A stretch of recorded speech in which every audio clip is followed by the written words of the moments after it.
So far you'll change history if you hold on and believe your destiny.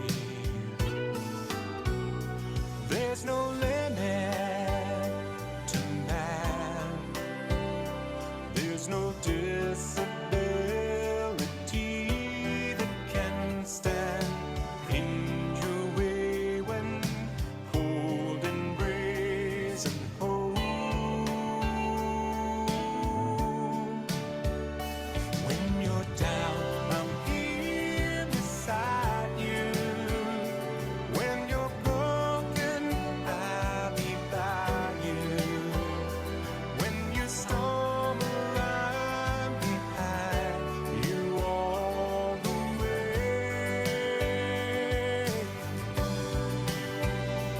In the highs and lows you face, every moment, every phase, in each hurt and hollow space, to fill the empties.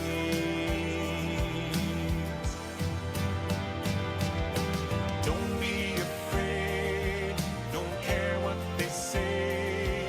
You can do such amazing things. Just give it your all. Get up when you fall. Hear the voice calling to you.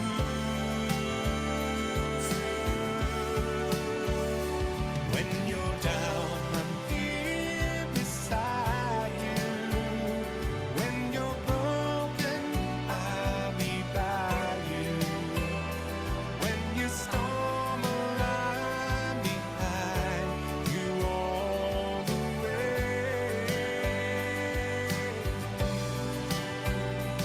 In the highs and lows you face, every moment, every phase, in each hurt and hollow space, to fill the empties, to fill the empties, to fill the empties.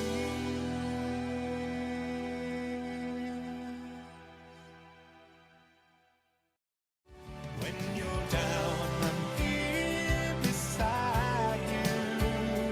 When you're broken, I'll be by you. When you stumble, I'm behind you all the way.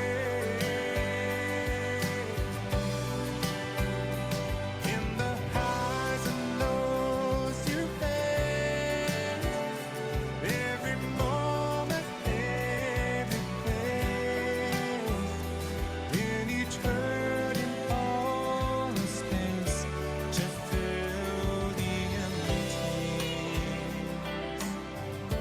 to fill the empties.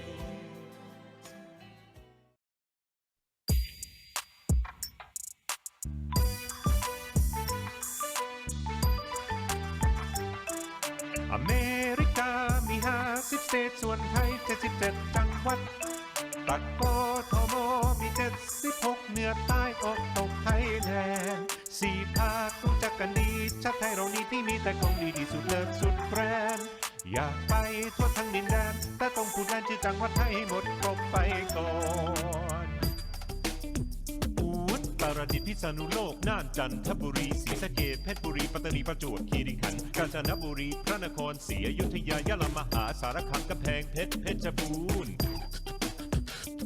สตูลลำพูนลำปางอ่างทองหนองคายสกลนครนครสวรรค์นครปฐมนครพนมนครนายก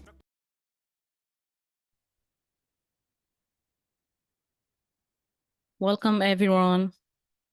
Good evening. Welcome to the session 3 of module 4, cross-cultural communication in tourism. As you know, I'm Dr. Rashida. I'll be your session conductor today, joined with Ajahn, Dr. Tirada, who will lead our discussion components. Before we begin, let's take attendance. So can you please type 1? Before that, please ensure your camera is turned on and your name is displayed in the correct format, MC240, and it's your ID.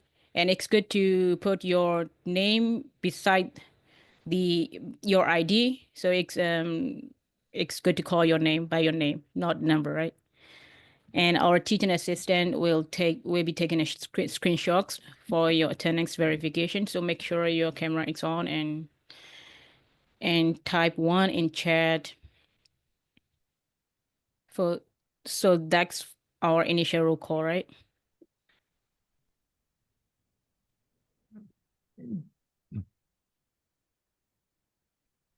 As just a kind reminder, attendance check is required for the ED visa compliance. So you must be present for all 3 attendance check during the sessions.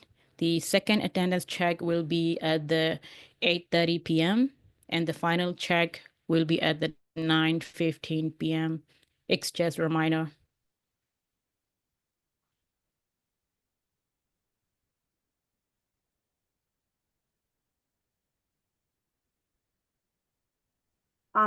Dr. Rashida, regarding time management, I think Yep. if Ajahn Jonas have stuff to share with the class today, I'd be Sure. happy that, yeah, he can Sure.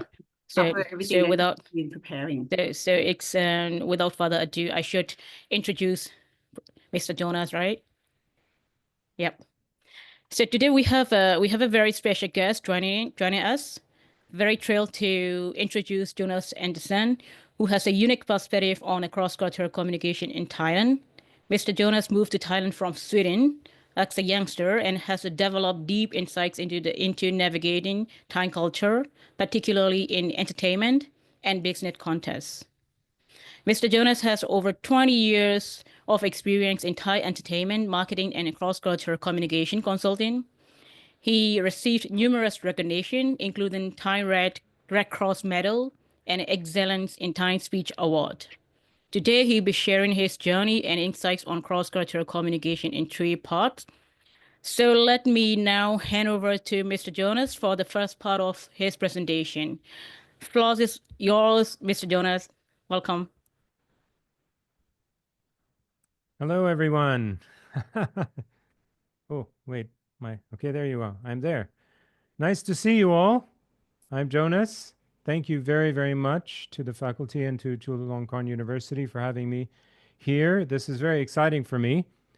I haven't kept count about how many stages I've gotten onto, but nonetheless, it's still a little nerve-wracking to be in front of a lot of people, even when we're doing it virtually. Here we are. I think this might be the most attended Zoom meeting I have ever been in. And that says a lot since during all of COVID, we were living on Zoom, right? So anyway, so happy to be here with you. I'll just jump right ahead and go into my presentation. So if you allow me a second to share. Okay, so this is kind of a somewhat strange moniker or name that I've been given as an artist in Thailand. That's the white guy who sings in Thai. The reason it's white guy is because it's not just foreigner. It's the Thai word for, which is farang. Farang. There are a lot of theories about the origin of the word farang, but most people think that it's from the French who came here many hundreds of years ago, and they were white. And so now we've all been lumped in together with the French, the Francais people, as farang. So I'm the farang who sings in Thai. So I'll just jump into a little bit of the background of who I am. So here we go. Literally jumping in the picture there. So I'm from Sweden originally. I'm 100% Swedish.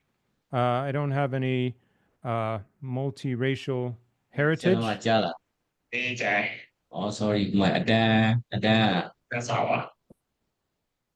Oh. So I'm 100% Swedish. However, as was already announced or introduced, I spent most of my life in Thailand. I came here just back in the 80s at about 9 years old, so very small still. And my life started out, my professional life started out in humanitarian work. I didn't have any intentions to go into entertainment or performance, and certainly I wasn't thinking about becoming some kind of a celebrity or anything like that. Am I speaking too quickly? Maybe that happens when you get nervous and then you start. It's fine, right? It's good. All right. I should be conscious of everyone. And so what I'm known for in Thailand is singing a Thai style of music called Luk Tung. So Luk, if you have studied a bit of Thai, means child, and Tung is the field. So it's the child of the fields. And usually it's referred to in English as Thai country music. But of course, it's nothing like American country western. It's its own sort of unique style, its own unique genre.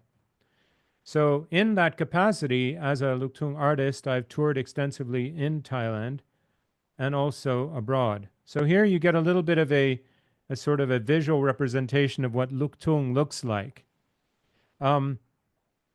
This is a big event at a temple. In Thailand, Luk Tung is performed at temple fairs. Most Thai temples have a yearly fair or seasonal fairs for fundraising, for merit making, for just the community to get together. And that's a major venue for Thai Luk Tung music. And you can see they're doing a style which is called Ram Wong. They're dancing in a circle in a Thai traditional manner. And this is the same famous pagoda that was in the first slide. It's the Prat Pathom Jedi. It's in Nakhon Pathom. It's not that far out of Bangkok. But in this picture, you can see it's a yearly temple fair. And here you can see that the stages are generally outdoors. So if you can imagine this white dude, right? This white guy coming from Europe, ending up in Thailand by certain events that were unplanned, and then suddenly being thrust into this whole subculture, this whole musical culture of Luk Tung, which is definitively Thai. It's very Thai. You could broaden it and say it's regional because Luk Tung is very similar in regional countries, Laos especially because the culture is very similar, but also, as I understand it, in other Southeast Asian countries, even as far away as Indonesia. So it's regional, but it's very much not European or Western. So this is where I found myself and trying to navigate this whole new culture and these settings. So the white guy who sings in Thai, if you get into a time travel machine and you go back 25 years, then you'll see this guy. So if you're, of course, everyone's quite familiar with Western culture because it comes out of Hollywood and goes all over the world. So this is, of course, very non-Western. And you can see that even the dancers there, half of them are actually white people like myself. So this was very foreign to us at first, and we had to actually intentionally embrace this whole new subculture, this whole new way of life, and actually own it, like not just put on a show, not just do a performance, not just act, but actually really embrace this culture. And that's not so easy when you come from a very, very typical, I would even say boring European culture, because I'm from Sweden. It's a very small country with not a big population. You can see here that I have garlands around my neck. That's part of the Luk Tung culture, that when the fans come and watch you perform, they give you garlands on stage. So yeah, look at me. I haven't aged a bit. See that? That's 25 years ago. It's all the same. And you can see there that those are all non-Thais standing next to me on that picture. And here you see a nice big one where this is an upcountry, well, out of the main part of Bangkok, out of central Bangkok, Luk Tung festival with all these garlands filling up my neck and foreign dancers and this very colorful atmosphere, which I had to embrace. So how does this relate to any of you? Like, why is this relevant to anyone here? It's not very likely that too many people in this audience will necessarily have similar experiences to what I've had. Now, there have been a handful of white people who have sung in Thai, and even many fewer who have sung Luktung, but it's as rare as hen's teeth, as they say. It's extremely rare, and the attempts generally haven't been very successful. And that's not because these were untalented people or because they didn't know what to do or they didn't have good trainers or teachers or masters in the craft. It's more because, in fact, being a performer and effectively performing on stage is not really that different from life in a multicultural setting. So we all face all kinds of culture in our everyday lives. There's mini cultures, there's micro cultures, and then there's large cultures. And we all have to navigate those differences and unique aspects and the nuances. So, like, for example, if you're a gamer, you know, that's a subculture in gaming, and outsiders don't really understand the terminology. They don't understand the general vibe of that culture. And it can be stressful if you go into a gaming culture and you know nothing about it. Well, imagine if it's a new language, a new place, everything is new. So the reason this is relevant to all of you here is because more and more in today's world, we have to navigate globalization. We have to navigate cross-cultural settings. We have to be able to communicate and interact with people from multiple cultures. Certainly in tourism, that would be a primary skill set, a soft skill that would almost be required for that position, at least to be able to thrive in that job, because you're for sure going to face people from all kinds of cultures.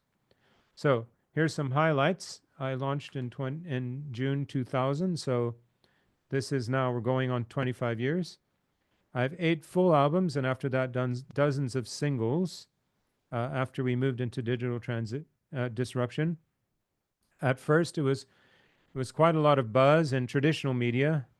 These names don't mean that much to Gen Z or even millennials maybe, but CNN was big time. If you could be on CNN, that would be a very big flex. You know, a lot of swag. And Time Magazine, International Herald Tribune doesn't even exist anymore, but it was a huge international newspaper at the time. So I also toured not just here, but also globally, but primarily for Thai audience as well as Lao audiences, and also some Vietnamese audiences, some Khmer audiences all around the world.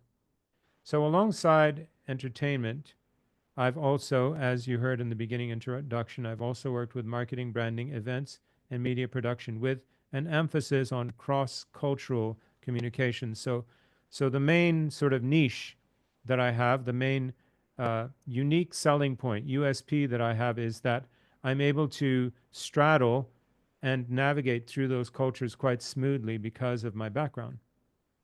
And now I'm going to tell you, as far as this goes, what are the lessons learned? Well, first of all, naturally, as an artist, you have to work on your craft. You've got to perfect the singing, and perfecting singing in the Luktung style is very difficult because it has unique vocal style, vocal inflections, different types of vibrato, different types of scats that you have to do to be authentic. So it was very difficult. However, if I had done it completely perfectly, but hadn't really made the effort to create connection with my audience, I can say with certainty that it would all have fallen flat. It would not have been a success.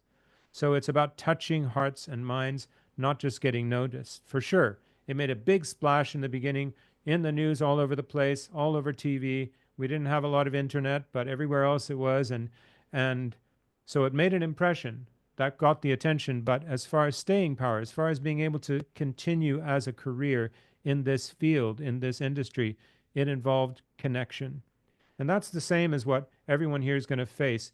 You need to work on your craft. You need to be professional.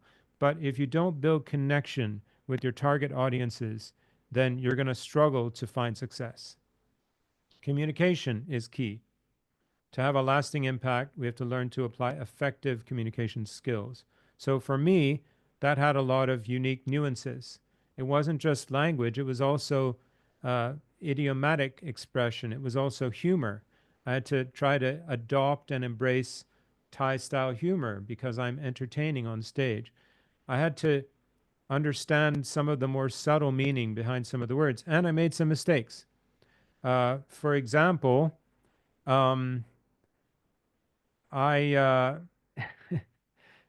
sometimes made the bad mistake of translating Western idioms into Thai and making them literal, and this didn't work very well because sometimes those idiomatic expressions translated into Thai actually have a different meaning.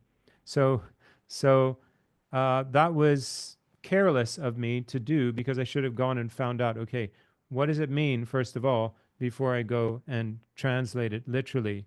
Like, for example, in Western culture, if you say that someone sort of snuck in, you say that he got in the back door. Well, probably some of you are aware of what back door means in slang terminology, and that's 100% the meaning in Thai. So that was problematic. Yes, and I've made mistakes because Thai is a tonal language. I've said my words wrong, and if you say the tone's wrong, as in many other tonal languages, the meaning changes. Vowels that sound very similar with just a slight difference can mean something different. So the thing about that is that it's unavoidable to make mistakes. And when mistakes are made, I have to approach them with humility. I have to be willing to laugh at myself. I can't get offended when I get corrected. I have to be sort of good-humored about it all, and it makes for a good story, like the one I'm telling you now. If I say things wrong, if I forget my lyrics and mess things up because it's not my language, I have to be able to have the humility and the grace to be able to navigate through that. And those things, even though we shouldn't go making mistakes on purpose, when we do inevitably make those mistakes, we can be endeared. It endears us to our audience if we handle it well. And especially that's the case here in this culture. So we can grab attention, but if we want affection, and that's necessary as an artist, we have to earn affection, especially as the white guy coming in, because there's going to be a certain amount of hesitation. You're an unknown element. You're an unknown factor. They don't know you. They don't trust you yet. So then you've got to earn their affection by embracing things. So here are my takeaways in this section to share with all of you. One of my first and biggest takeaways, and I believe that this is something that's transferable into other industries, and that is when I'm a performer and I'm trying to embrace their culture, their music, their styles, I can't impose myself on them.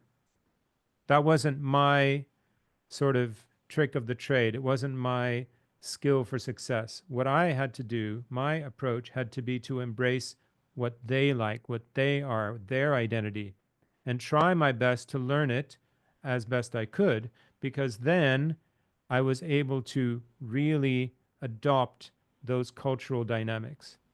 And that was the key to bringing success. So how that applies to everyone here is that you will have cultural scenarios where you have your preconditioning, you have your identity.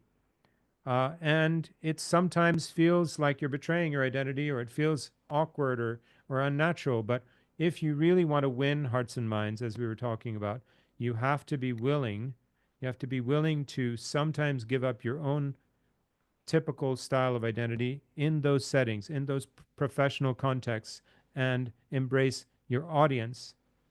And that's in marketing as well. When I've been doing marketing, it's all about finding out what the audience, the target's pain points are, and then solving those pain points.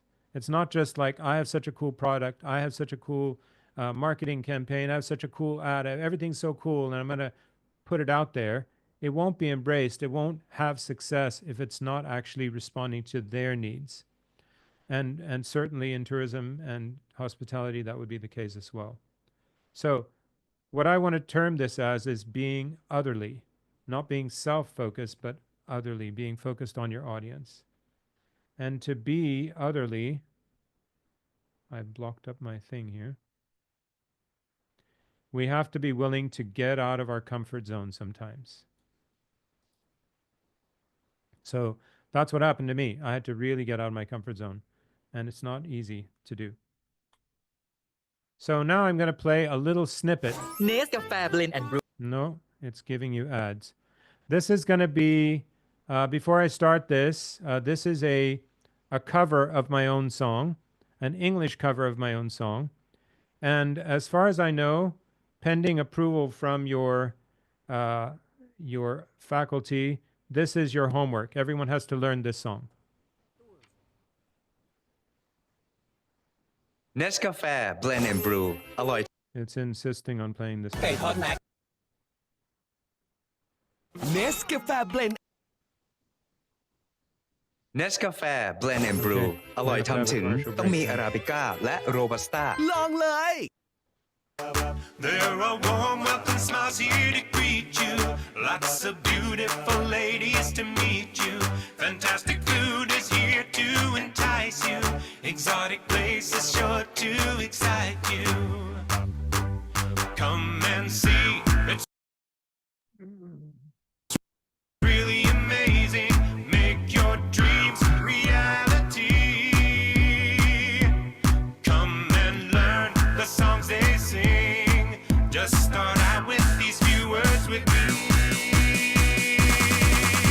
กวางขาวอยู่กลางเขาไปกลางเขากวางขาวเดินมายะลามาระยองแล้วขึ้นล่องระวังระยองยะลายายกินน้ำลำไยน้ำไหลยายไหลย้อยรถยาด้วยตานีปลายหวีเหี่ยวเหลือหวีเดียวหิ้วหวีเหี่ยวไปหิ้วหวีเหี่ยวมาเช้าฟาดผัดปักเย็นฟาดปักผัดผัดปักปักขาวชำเขียวข้างขวาความเช้าชำขาวความข้ามควันความชำขาวไก่หมูหมึกกุ้งหุงหุ่นต้มตุ๋นอุ่นหมูหมึกกุ้งปลาเก๋าสู้ซ่าไปชัดเจิงเซามาเสาชิงช้ามาหายหมูหนีกินมันติดเหงือกกินเผือกติดฟันกินน้ำมันกินน้ำเผือกติดเหงือกติดฟันทหารแบกปืนเบิกทุนเบิกตึกก่อนไปบอกติดแบบปืนแบกทุนกินมันติดเหงือกกินเผือกติดฟันกินน้ำมันกินน้ำเผือกติดเหงือกติดฟันทหารแบกปืนเบิกทุนช่างมันติดเหงือกติดฟันกินน้ำมันกินน้ำเผือก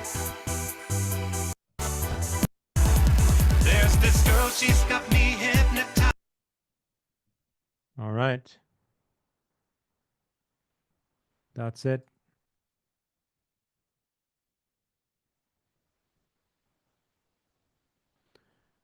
So, is that good?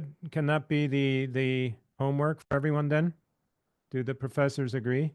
Everyone has to learn those lyrics. It's a song full of Thai tongue twisters. That's what that is. And when YouTube started really blowing up with music, that was the song that was produced and released. The initial original is all in Thai, and then we did this sort of English and Thai version of it as well. So I stopped sharing so that we can take a break now for Q&A, because that's the end of the first section.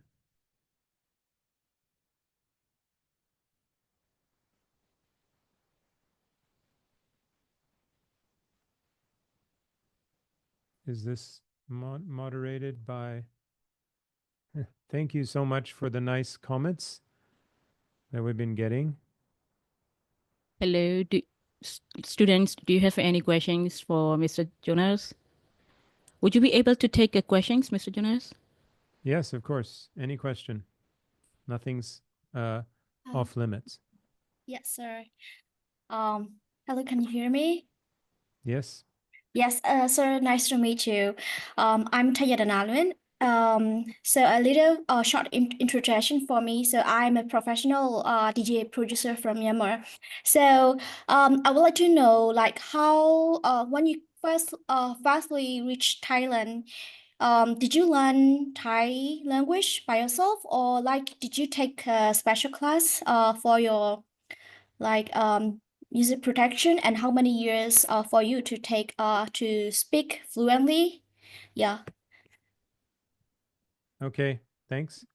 So my Thai language learning journey has been very central to the whole experience. And actually, I would say it's at least in the top 3 elements behind my success in the entertainment industry.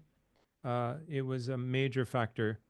And I've been fortunate. My Thai language learning has been an organic process because I came as quite a young boy and my family moved to upcountry Thailand very early on. So in that process, we were sort of immersed in Thai society and Thai language. So I had the opportunity to learn normal conversational Thai quite organically, just like anyone who goes to a new country and is immersed in their culture and language does. However, that was, of course, just a conversational level. That was not a very advanced, maybe sort of intermediate. As an artist, and especially singing the type of music that I've been singing, there are some very advanced linguistic elements to it. So at every phase and with every album, I've always had language coaches, and I've also had to be trained in language skills, and I've also always made sure that I understood deeply what it was we were singing about, because it's hard to really project to an audience and get into the emotion and the experience without understanding what it is you're singing. So language learning has been a big part of it. It's not a simple formula. It's been a quite complex process because of the different types of language and the different types of settings I've been in. Yes, so thank you for your session. And it also touched my heart because I'm a DJ, and whenever I have to accept an event, the first thing that they ask me is, where are you from and can you speak Thai? Although there is no need to speak Thai because I only have to perform on the stage and Yeah. playing the songs they like. So firstly, here in the music genres in the Thailand, they open the breakbeats music genre. So it is my first time performing in Thailand, not in Myanmar, because it is not popular in my country. So I have to learn the music genres and have to also learn their culture, like what kind of taste do they like, and what do the breakbeat songs give, like what kind of feelings that they have to take from my song. So I also have to learn from that. Yeah, so your situation is similar to mine, and it also touched my head. Although I have been here for like almost 1 year, like I only can speak later. So I have to reply to that. Yeah, I speak Nek Noi, Nek Noi Thailand. Yeah, I can only communicate but not speak very well. Yeah. So I got encouragement from you. Thank you. Thank Sir. you very much, and I encourage you to keep at it.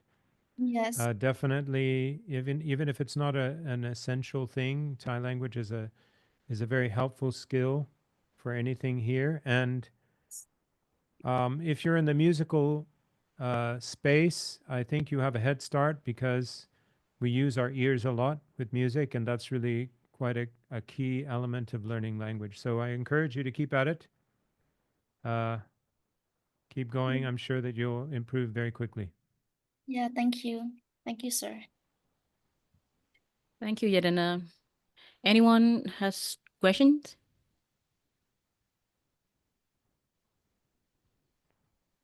Yeah, I raised my hand. Oh, yes. Sorry, I didn't see. Sorry. Go ahead. Go ahead. Okay, firstly, thank you so much for your impressive presentation. You mentioned that like connection is play a vital role whenever you do something. Even you do a marketing, you must know like the connection between like marketers and consumer. So I am wondering like what was your first time you listen to the Thai music and you know that like that exactly I want to do that kind of stuff. So what was the first time you listened to the Thai music, and also how did you connect to the how was your connection to the Thai thing, Thai stuff? So I would like to know that. Yeah. Sure. So actually, I was exposed to local Thai music from a very young age because I was up country in Thailand.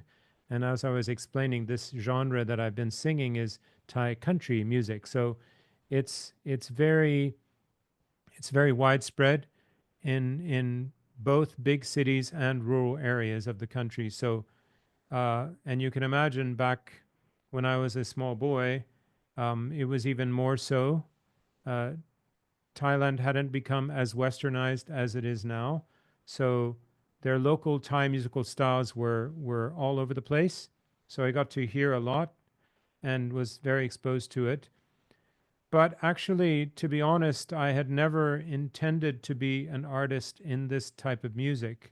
I was actually planning for my career path to be in humanitarian work. That's what my parents did. And I loved music, and I was using music as a medium in the humanitarian work I was doing. So I was actually singing with a group for charity at various institutions and schools and with young people. So it was purpose-driven entertainment. However, in that process of performing in humanitarian settings, our team learned some popular Thai hits as well. And these were more like international pop, but in Thai. So the genre was not particularly unique to Thailand.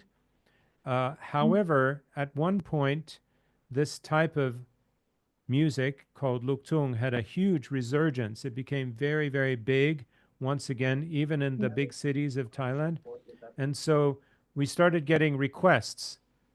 In our charity work, we started getting requests for doing this type of music. So then that was a little bit of a problem because it's hard. It's hard to sing this music and it's very challenging. And I was very worried that I would look like a little bit of a fool or something, that I would kind of look fake because I couldn't do it very well. But the cultural connection was the motivation for me to really try to embrace it, to really try to learn it, to make myself vulnerable, to expose myself to new teachers, new masters in this trade, so that I could actually start to embrace it. Now, it's fortunate for me that Thai people are actually very forgiving. When I sang, oftentimes I would make mistakes. There would be some language problems. There'd be some, it was imperfect, but I still got a very warm reaction because I think they could see that once again, the connection is more important than the perfection. Thank you so much. Even your singing can affect your like philanthropic works or like some kind of stuff. So yeah, Yes, thank you. there's a Grace with her hand up. Hi, nice to meet you. My name is Grace. I am just a student of media and communication. I never thought I would meet in such an artist in this class. So it's very like very amazing to know your journey. So I would like to ask you this. Is Luk Thai is some of like kind of a Thai trot song? I'm sorry, I didn't catch the last part. Oh, it's some kind of Thai traditional trot song genre. Oh, because the most of the Thai song I hear from the Thai artists they kind of sing like a trot song of their trap. language. Trap, like the style of trap. Trot music. There are some of those influences. So the type of music that I do is actually a kind of fusion. So it lends from some of the sort of folklore and traditional Thai music, some of the traditional Thai instruments, some of the rural Thai instruments, but it also blends that into Western styles. So you'll see that Luktung can sometimes have a lot of influences from international music. And so it's not very rigid. It's not stuck in a specific space. It's quite fluid. And actually, that's kind of a very fascinating part of this particular general musical subculture of Luktung, is that more recently, you see that Luktung has a lot of hip hop, a lot of rap, some dance. It's also sometimes got some rock influences. So you might see those kind of beats. You might see sort of like switching styles within the songs, because the real core identity of Luktung is actually the storytelling. The stories are about real lives, about what people experience. Generally speaking, it's the music that's very loved by the working class, the people who have to really struggle and overcome to succeed in life. They haven't been given an easy ride. They haven't had everything handed to them. So the storytelling and the sort of raw meaning is actually more of the identity of the music than the musical styles of the genre directly. I see. My second question is that like Thailand is like very exposed to the international doing this thing. So like in the music industry, there are some kinds of K-pop inspires music in the happenings right now. So like they are missing some K-pop genre to the T-pop, which is some time in this time or time. So how do you see those sound, like those types of sound can be influenced to the international audiences, or it is compared to Lutong, like T-pop music, is like what position did it exit in attracting international audience? Well, I would say that as far as K-pop, it's a little bit of a distance away from Luktung, but then again, it's not like it's closed to it.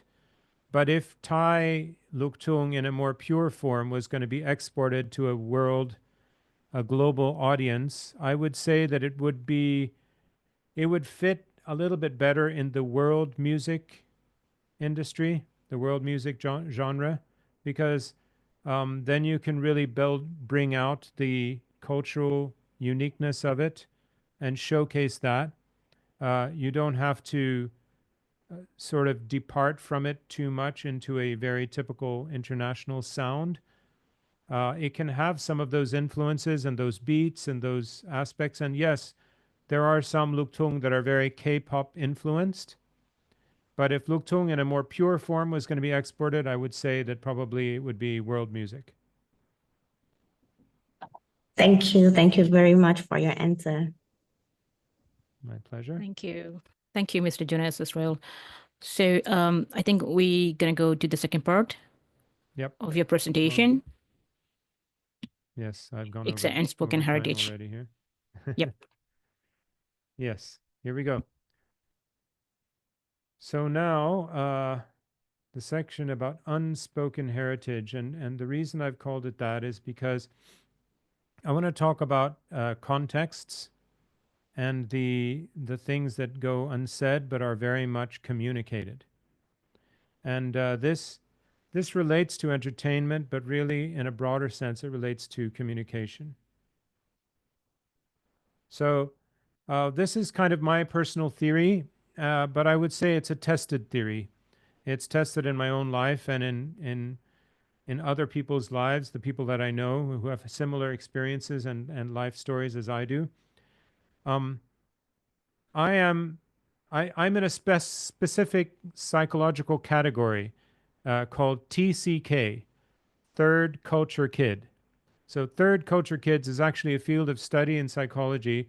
It's those who are raised in a culture that is not their passport nationality or their heritage culture, but also in a new culture, they are not fully that new culture either. So I am a Swede by heritage. That's my first culture.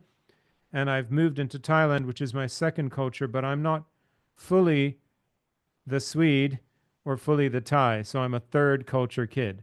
That's the field. And so sometimes this can be something very stressful for people who are TCK. So usually it'll be diplomat families, sometimes humanitarians, sometimes missionaries or religious groups. So they travel into new cultures for whatever reason. They're raised there, they're exposed to local communities, and they have to navigate this cultural complexity. Some people really struggle. They struggle to connect to people. They struggle to find their footing in that new setting. For me, I like to think it's my superpower, because what it allows me to do, it allows me to be a true global citizen. I'm able to be Western because I deeply understand that culture, and I'm also able to have the cultural intelligence of multiple cultures. So one of the things that happens is that human beings, we tend to put things in boxes, right? We tend to categorize. We think, okay, well, that's the West, this is the East, this is the other. And the fact of the matter is that our lives are much more complex than that. So looking at social foundations, we have to understand the cultural contexts to help us thrive in new societies. So these are the things that shape culture and identity, in my opinion. First of all, you've got your heritage. That's kind of who you are. That's your original sort of context. And then you've got influences. So nowadays, in today's world, it's really not that divided anymore, because we have Netflix, we have YouTube, we have some, like we were talking about, K-pop, Japanese culture, Chinese culture, Indian culture, all of these things in this big melting pot. So these shape our influences, and with information and with media, then our identities are shaped a little bit differently. And then we've got value systems, right? So value systems can come from faith, or it can come from whatever shapes your values that you hold true, right? And then you've got contexts. So you get put into new situations. Maybe you travel abroad for a while. Maybe you're in this case, you're in from all these countries and you're at Chulalongkorn University. That's different contexts that shape you. And finally, you've got the practices. That's how we play things out. So the fact of the matter is that the reason that I've done this phased thing is because all of those things make up who we are. We don't cancel out our heritage just because we have new influences. When we get new values, maybe we change religion, maybe we decide we don't want a religion. It doesn't mean that we throw out all our influences and heritage. Even when we face new contexts, we still have those. They make up who we are. They're kind of part of our psychological DNA, right? So when we understand this framework, then we're better able to understand others, and we're able to navigate through complex cultural things. And that's important because all of this fosters harmony. So I have a little slide here with some strange creatures. It's a very strange mixture of creatures. And the reason I put this up here is because this is a simple way to portray different cultures. So on the left side, we have, on my left anyway, it's a dragon. So in Western culture, typically a dragon was the devil. It was a bad thing, right? But in Chinese culture, dragons are auspicious creatures. In Thailand, where we're staying at the moment, water buffaloes are a symbol of being an idiot. If you call somebody a buffalo, or kwai in Thai, it's a major insult. But in Western culture, we don't have that context. It doesn't matter. A buffalo is great. Oh, strong, powerful, you know? And you've got the monitor lizard there. That's also a curse word. If you call someone monitor lizard, it's actually an insult. In Thai culture, however, if someone's a pig, it's not nearly as bad as it is in the Western culture. Someone might be a cute little piggy, you know? And in Western country, a sheep, for whatever reason, isn't considered a very auspicious animal, because if you're a sheep, it's a little bit like the water buffalo in Thailand. It's kind of stupid. You just follow along. So this is an example of the contexts that shape culture and shape society. A little bit more complex are, for example, the the stories, the legends, the mythology that we're raised in. So in Western countries, we are typically raised in a Judeo-Christian context. So biblical characters are referred to in culture, or sometimes Greek mythology, like you've got Hercules there, or an ogre. An ogre is a Nordic creature, which has no real meaning in Asian culture until we got Shrek. Suddenly everyone understands a little bit more what an ogre is. And you've got Elsa, and you've got these other Western culture things. And conversely, you've got Mulan is a Disney movie that talks about Chinese culture, which then allows Westerners to understand that. In Thailand and in the region, you've got the mythological creatures here, or the deities that are here, which bear no meaning, but they all have cultural meaning and social context in these settings. So I'm not trying to bore you or tire you with these different symbols, but the fact of the matter is this is a simple way to describe the fact that in very nuanced ways and in very subtle ways, our personalities are shaped because of certain influences. And so there's universal values, and this one I really like. It's called the Golden Rule. So the Golden Rule basically teaches us that we should care for others like we care for ourselves. And it actually shows up in pretty much every main world religion.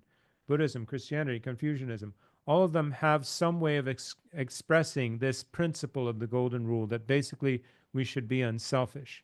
So that's universal. Everywhere agrees that we need to be kind.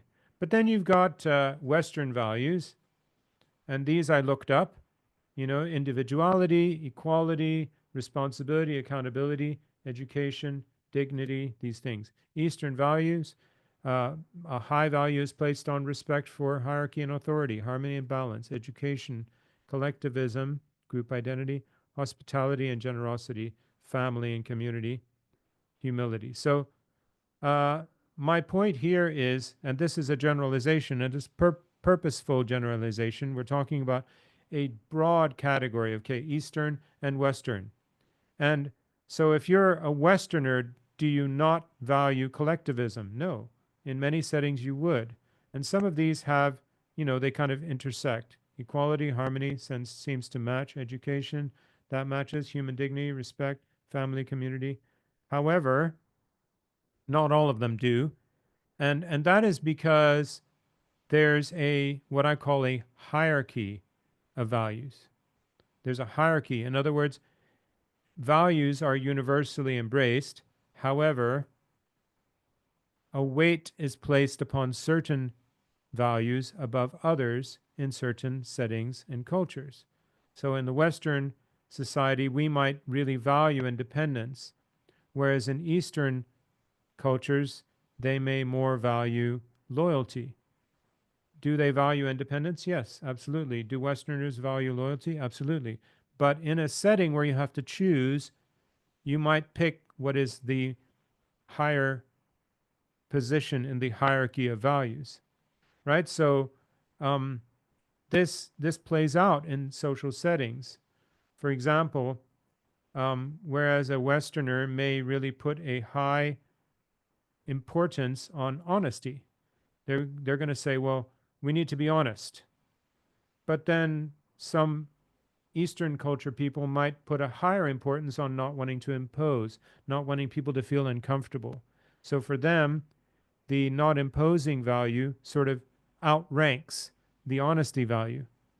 So it's not so much the difference, but the similarity that is expressed in different ways. If you're really standing up for justice, but the other one is, well, what about compassion? Both are important, and you've got settings where you've got to weigh these things out. So this is context, and this is a field that I'm fascinated in because this is what I have to navigate in my life. Like I said, there's the subtleties of culture and society that I have to face, and I have to adopt. I have to embrace sometimes the Eastern value above what might be my natural inclination of Western values.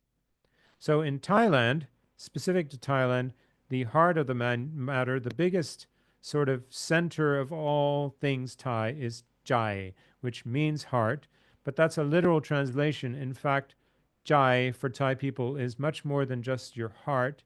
It's kind of your soul. It's your identity. It's your character. And this is something that is very important. It lies at the center of the whole Thai value system. So why is this important in this setting? Because this is an example based on my experience, based on my context of the complexity and the nuance and the difference of culture. And I'm sure that many people present here in this event today have perhaps more Eastern type influences than Western ones. Maybe some of you are like me from a Western context, but then you've adopted more of an Eastern one. And again, forgive the generalization. It's just for the sake of having handles to work with here. So another example that I was talking about in a humorous way is idioms and proverbs. So there's this idiom that comes from Western culture. It actually is it's not politically correct anymore to say Indian, but whatever. It's an old picture which is talking about Native American prayer, grant that I may not criticize my neighbor until I've walked a mile in his moccasins. So it's basically being otherly. It's basically trying to embrace that person's context. And in Thai, there is an idiom that means similar thing, but with different terminology. And it relates to the word jai. And that is, ao jai kao, ma sai jai rao. Put their heart in your heart. In other words, have empathy, have understanding. So it's two ways of describing the same thing. For me, I think that actually the Thai way of expressing it is more powerful because it's more personal and it speaks to a deep connection. So here you can see, and I'm not going to go through this, don't worry, I'm not going to go through all of this, but this is a word bank of Jai words. There's so many. There's feeling Jai words like happy, offended, all of these different ways of describing feelings and emotions with the word Jai. Tok Jai. Tok means fall, Jai. So it's like, you can imagine it, your heart fell. In English, we say heart fell when you're disappointed, but you swallow your heart when you're shocked or surprised or nervous, right? Poom Jai means you're proud, right? Sia Jai. Sia means broken. So your heart is a little bit broken, but there's another word for broken when it's broken-hearted, and it's Jai Salai or Jai Tak Salai. And then there's attributes, and then there's actions. Kao Jai means to understand. So I'm giving these contexts because this is part of the deeper journey that I have to navigate and the things that I have to learn to embrace in order to what? To be endeared to my audience.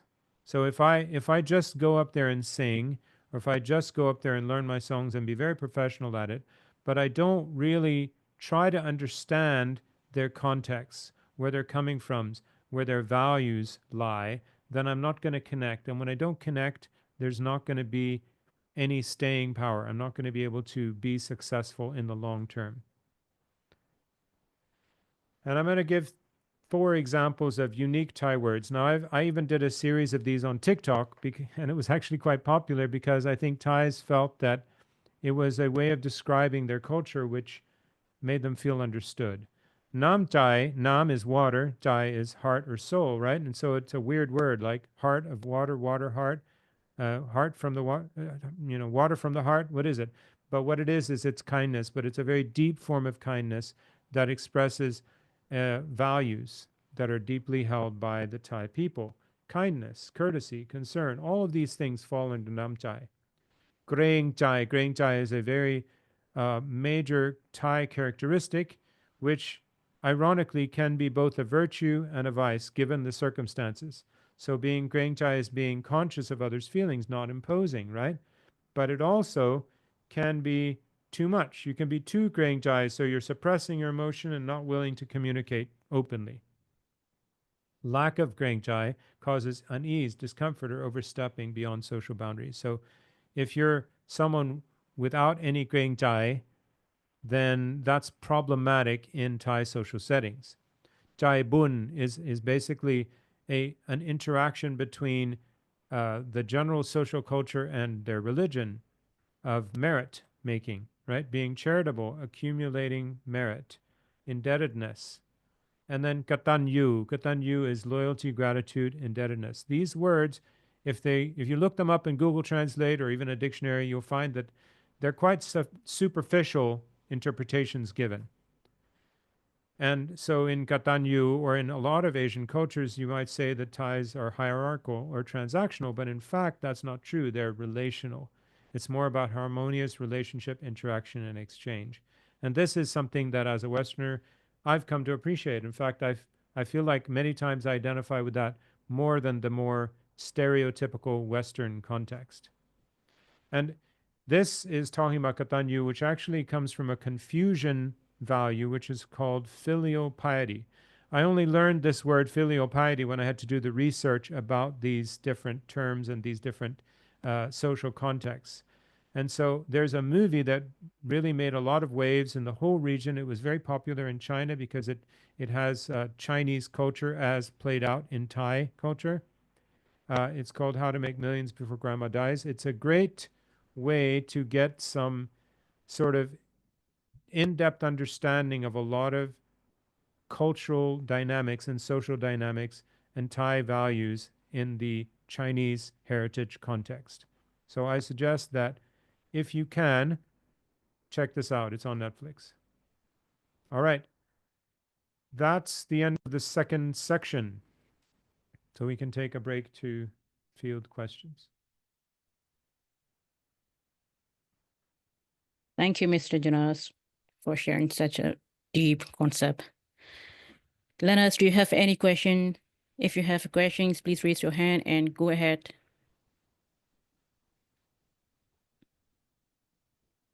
I hope it wasn't too heady or complicated, but I think that much of society is simple, much of culture is simple, but it's also very complex. And when we understand certain frameworks and contexts, then it helps us to communicate. Oh, you want to see the... I'll go back to the previous slide when I turn my sharing back on.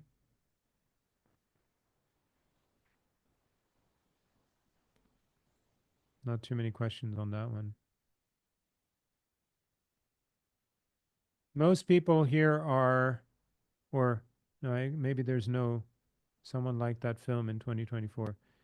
I think it was shortlisted for Oscars and then it didn't quite make the final cut, but it's a very effective way of communicating cultural dynamics.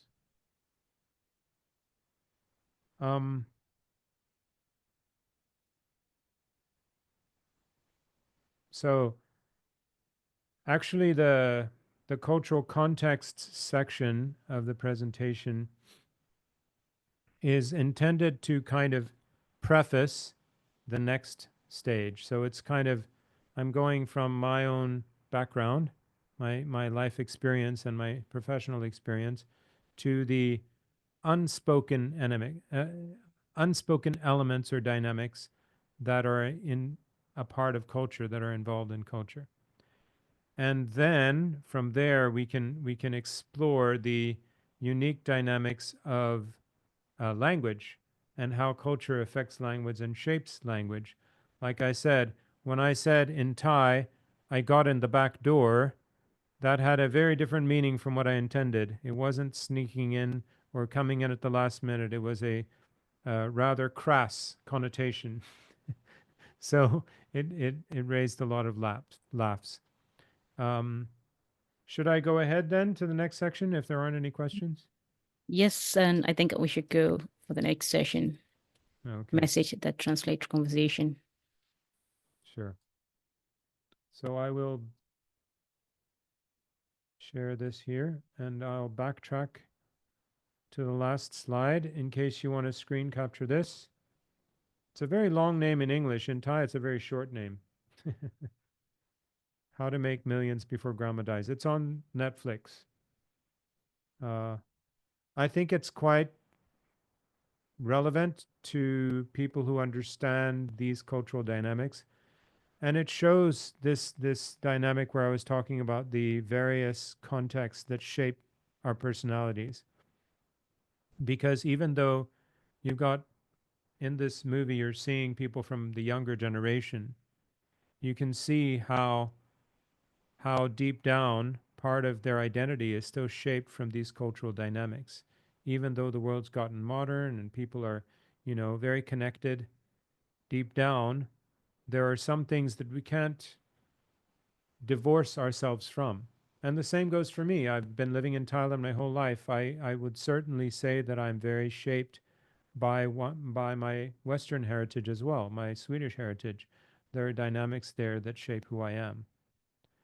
All right, so the messages that translate to conversion, and I'm doing this from the context of basically marketing or communications in a professional setting.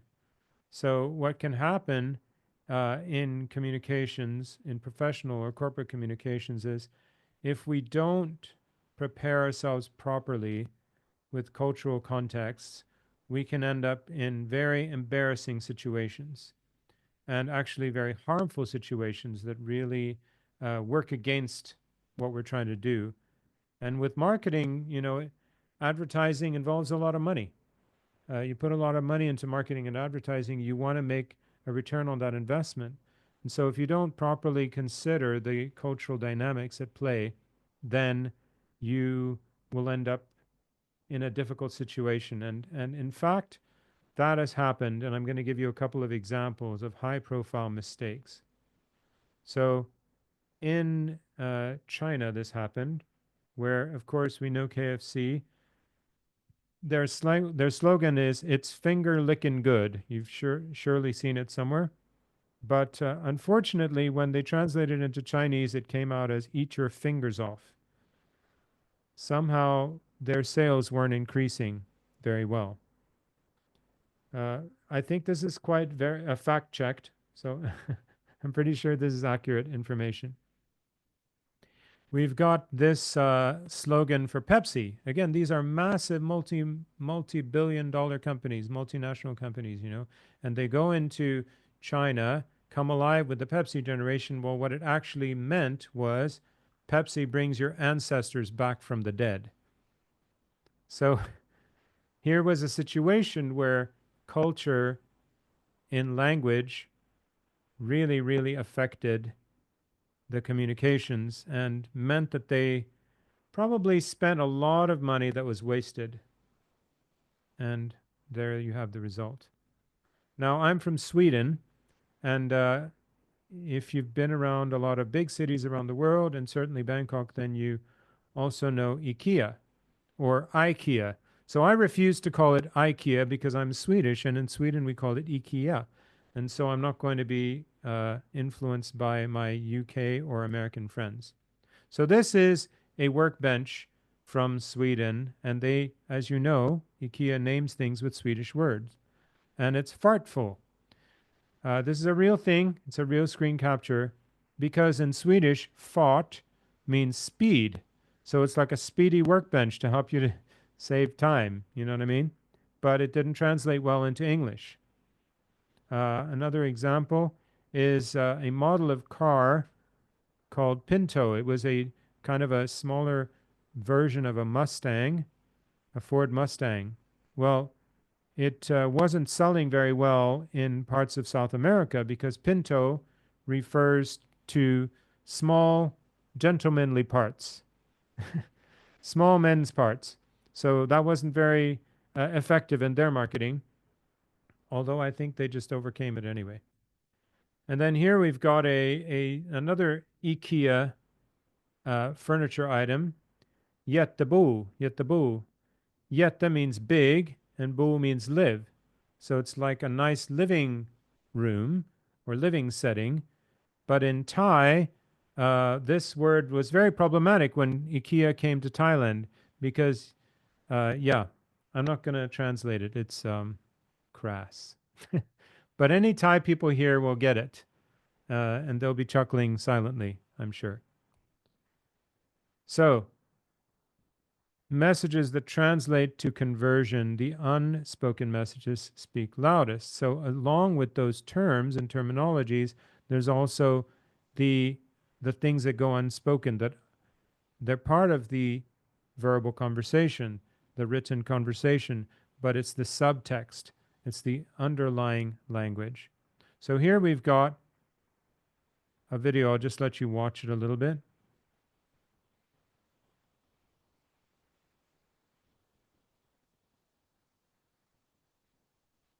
This is select clips from a very high-profile Apple advertisement video.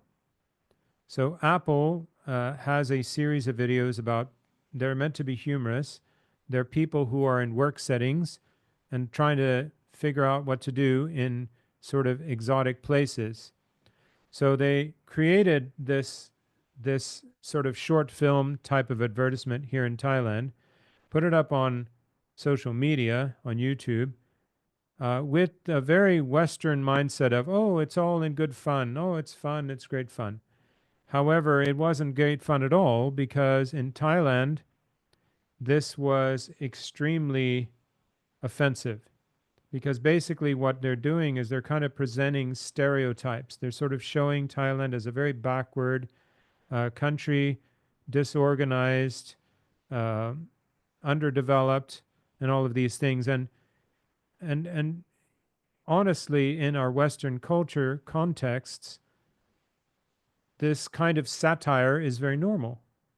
It's very understood and accepted, and we tend to sort of purposely exaggerate to make things funny or making them meaningful or whatever it is we're doing. But then the problem is that this was what we call in advertising tone deaf, because they didn't consider the Thai audience and how this would affect them, and the fact that they actually were faced with a boycott afterwards. People didn't want to buy any more Apple products because of this ad. They had to take it down. They wasted however many millions it cost to make it, and it was kind of a loss of face. It was even brought up by high-ranking officials to the level of the prime minister of the country. It was just a big mess. And so they should have done a lot more research. They should have been on the ground. They should have communicated with people and found out how this would get across.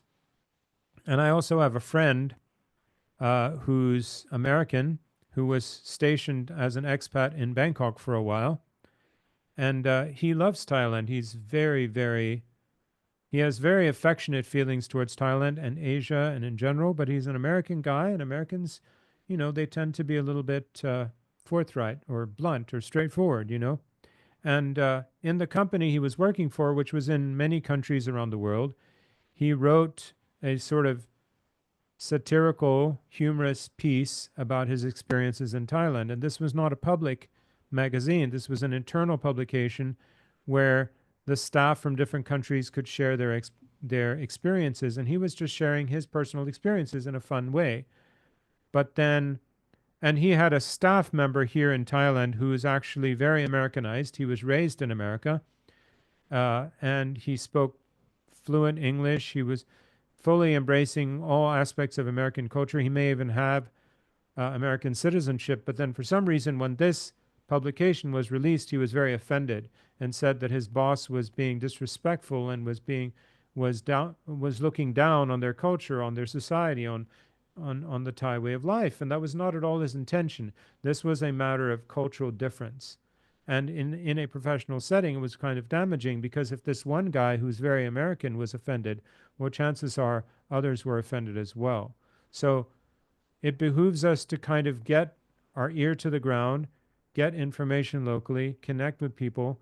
Apple should have hired some experts for not very much money locally to tell them the truth that this was going to go over badly, so that they could avoid a big loss of face.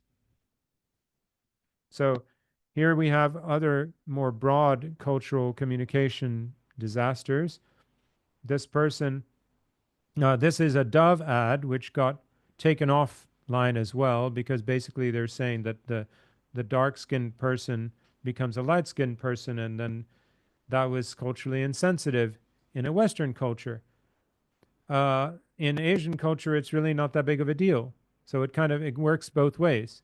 In Thailand, there have been some publications that talk in a jovial or fun way about skin color, and it's not offensive at all to them, but in Western culture, it causes a lot of offense.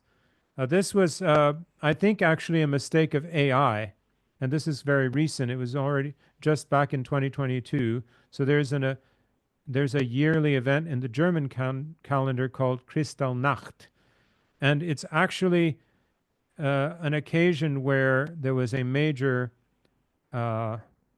persecution of Jews.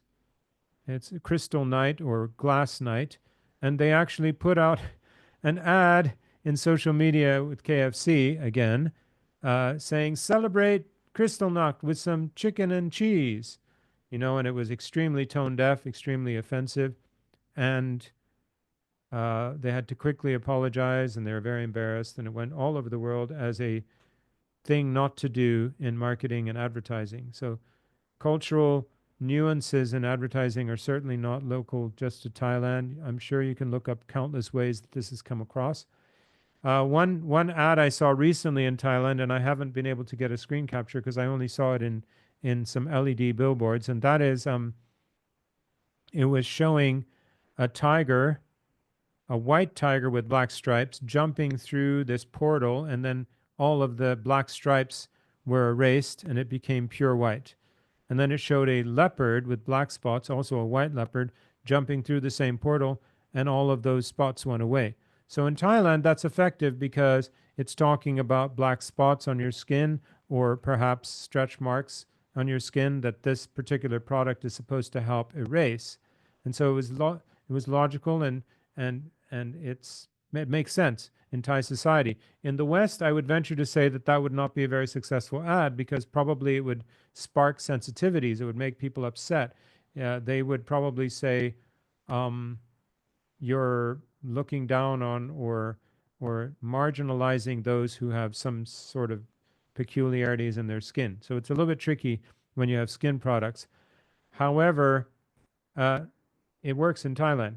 Also in the West, we've got sayings about a leopard being known by its spots. So it's a different context, a different idiomatic setting, so it doesn't work. It doesn't play over. Now, since I talked negatively about Dove, this is a positive example of a Dove commercial, very, very positive, and you can look it up. Basically, they had a forensic artist, the one who does the sketches for the police and for court cases, doing hidden sketches of people, and the people described themselves, after which someone else described them, and they compared the pictures, and basically it's a very touching, tear-jerking ad talking about real beauty and how we often tend to criticize ourselves and view ourselves negatively, whereas other people view us positively. So look that up on YouTube. It's a very good thing. So the winning combination is language and culture together.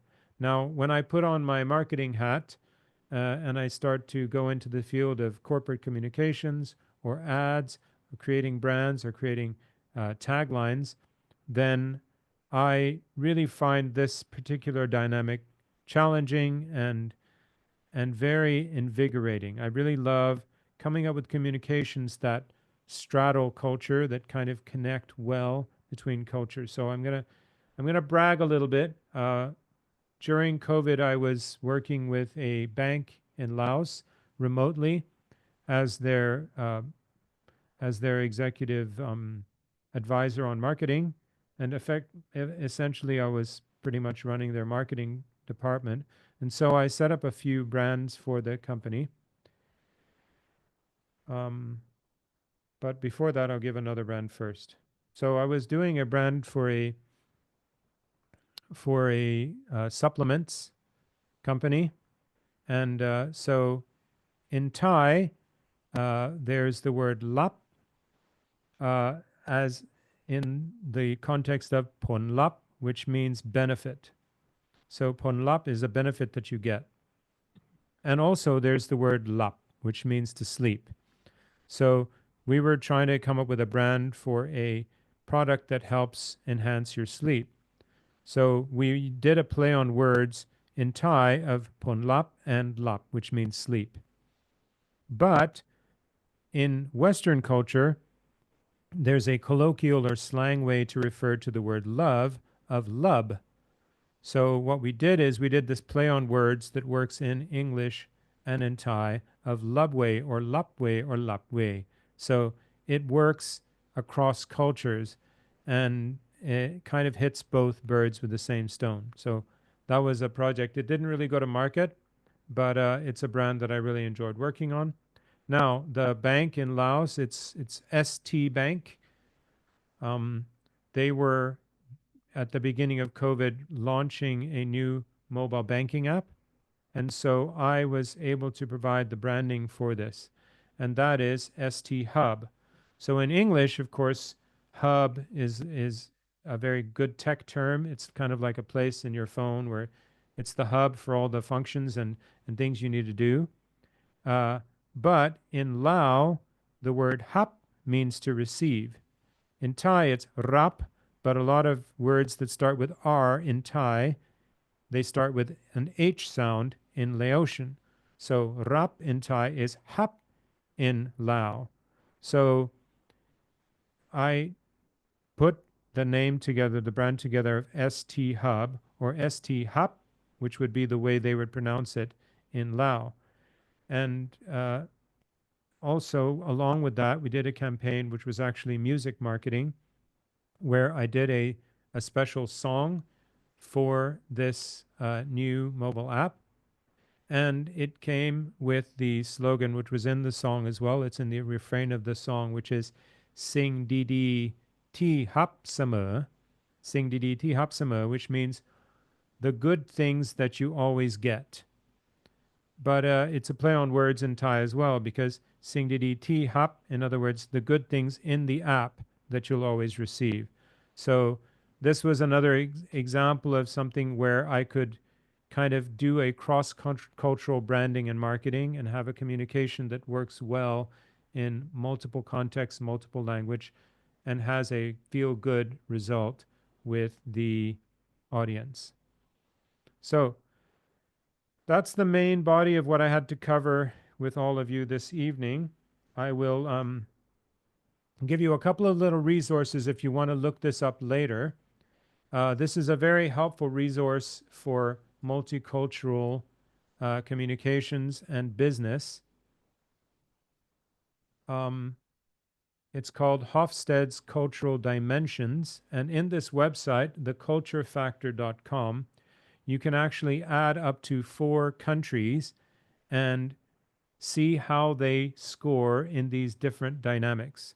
Now you need to go and do a little bit of homework and find out, what does power distance mean? What does individualism mean?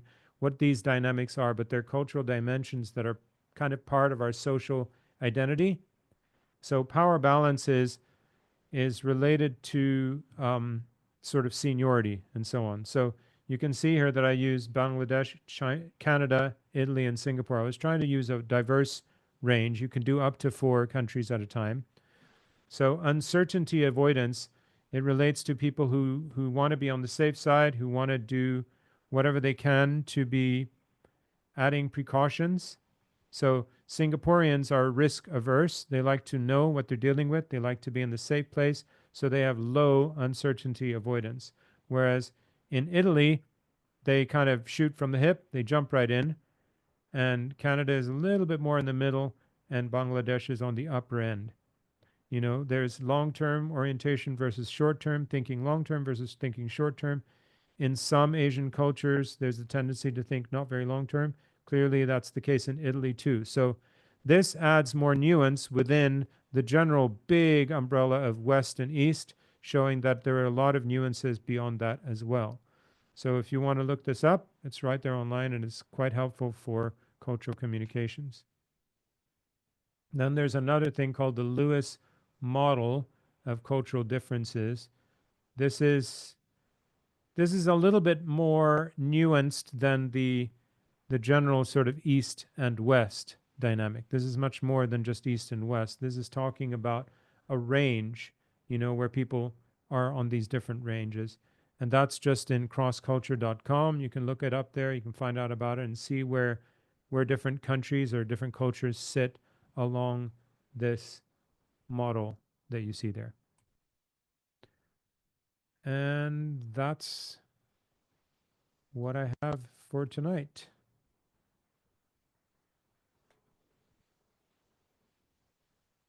Thank you very much, Mr. Jonas. My pleasure. Is that a mouthful? Is it too much to absorb? It's not that too much. Lenas, do you have any questions you can ask? It's a good chance to ask the questions or share some appreciation to such a amazing, how can I say, the white guy sings in Thai. It's okay. It's allowed. Just I just want to share my appreciation real quick. I mean, I'm so excited because I was like, listening to your debut as Farang singing Look Tung. So it was very like together with Christy, right? I mean, you guys are Yes, like yes.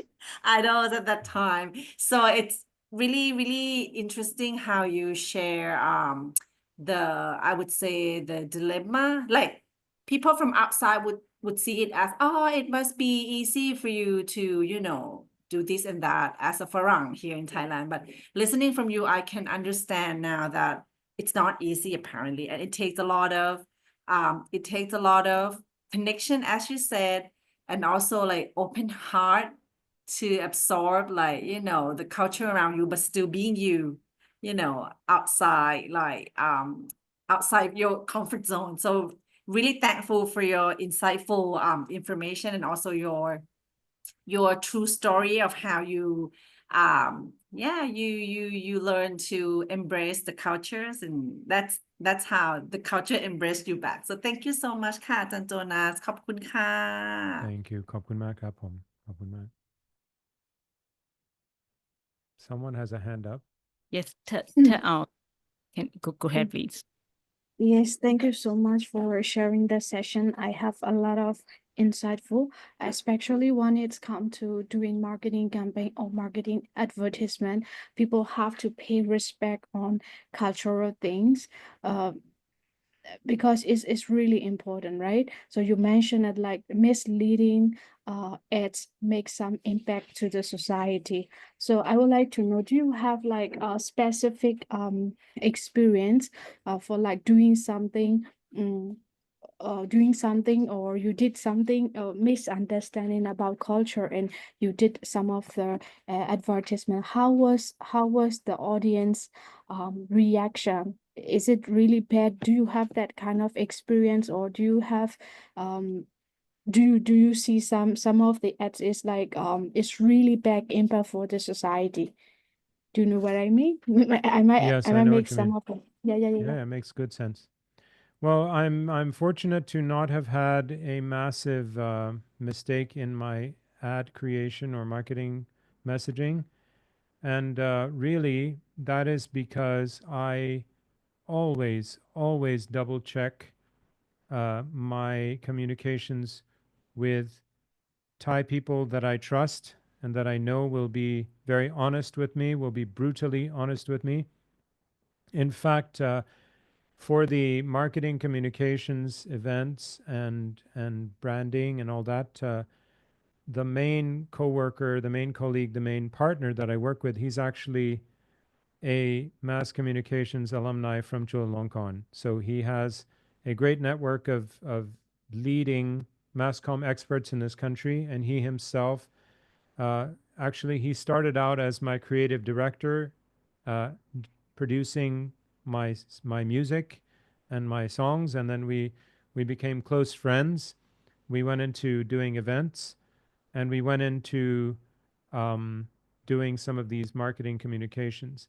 So many times I've been saved from a big problem because I have this great resource and this great person to bounce the ideas off of. Many times I've thought I really hit it right. I thought I had the cultural intelligence to get it right, but in fact, there were more deep nuances there that needed to be considered and that needed to be applied. And so we had to adjust things and change things, and it's a brainstorming process.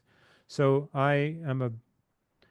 I'm a big fan of team working, and in the case of people's mistakes, the bottom line is that they were not humble enough or smart enough to consult people who could tell them honestly where they were off. You know, they wouldn't have made those mistakes if they had people they could consult with who would tell them the truth. Now, sometimes, you know, you get a big shot, there's a big CEO, a big CMO or whatever, and people are too afraid to tell them what they think. And so in that case, they need to enlist the services of an external consultant that will tell them, because there will be mistakes. Now, big red-faced mistakes that I've made has been more in my entertainment world. One thing that is kind of common in Western culture is sarcasm. So you say the opposite of what you mean, and it's kind of an underhanded joke. It's sort of a, yeah. It's very common in Western culture. We are often very, very sarcastic. But this doesn't go well in Thailand. And sarcasm is often met with either a friction or an uneasy feeling, or sometimes actually quite a lot of offense. So people could be quite offensive because they might take what you're saying seriously. So if I'm saying something that is sarcastic, so I'm purposely saying the opposite, but they don't really have the same culture in communications in some places. Now, of course, if they're very international, they've been abroad, they'll be very familiar with sarcasm. But even then, it's a little bit bad taste. It doesn't really go over well. And so if I'm going to be truly otherly, like I said, if I'm going to be considerate of their feelings, I should avoid sarcasm outright. One time I had a very close coworker who was actually my manager at the time, and I made some sarcastic comment thinking it was all just good fun, and she went quiet. She didn't talk for like a few hours, and I'm like, what on earth happened? And it ended up that she had to actually tell another one of my associates that, you know, if we're going to work together, you can't be saying things like that. That's offensive. And I didn't realize at all that I was being offensive. Another thing that happened to me where I made mistakes is, even though I'm embracing Thai culture, if I'm too familiar, it doesn't go over very well. I still have to accept the fact that I am in this body. I'm still the white guy, right? So if some language would be acceptable by some artists, even if it's a little bit strong language. But when I say it, it's not very well received because it comes across like it's being in bad taste. I should focus on embracing the more polished or the more beautiful parts of the Thai language and culture, not necessarily the strong language, because it doesn't look good coming out of my mouth. And similarly, there are things that artists do for attention, for popularity, and it's fair game for many artists. In my case, I can't do some of those things because it's not appropriate. So, for example, in the song that I played a little snippet of, there are plenty of tongue twisters in the song. And the first version of this song actually had some slang words as well, some rather strong language in it as well, which are also tongue twisters, and they're quite common among Thai comedians, and these things, they're very well accepted. But in my case, my Thai consultant, my Thai associate, he said, you better not do that. It doesn't look good. It's not going to sound right coming from you. You need to stay clean, make it just more about the challenge, make it more about the language, make it more about the culture. Don't do the bolder things that some artists can do, because you can't get away with it when you're a Falang, a white person. So some I missed, some I made it, you know, I've offended some, I've blown it sometimes. So I see like the ethic of marketer, the ethic of influencer in our context. Like currently, like social media is play a vital role.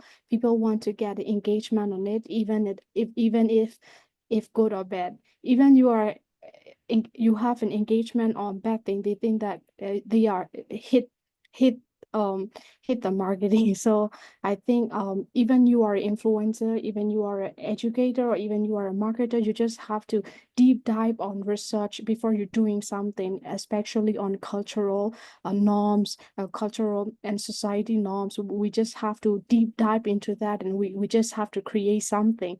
If something happened, we just have a responsibility and humble heart to say sorry for that. This is actually need in our society. Currently, like social media works, and even like it can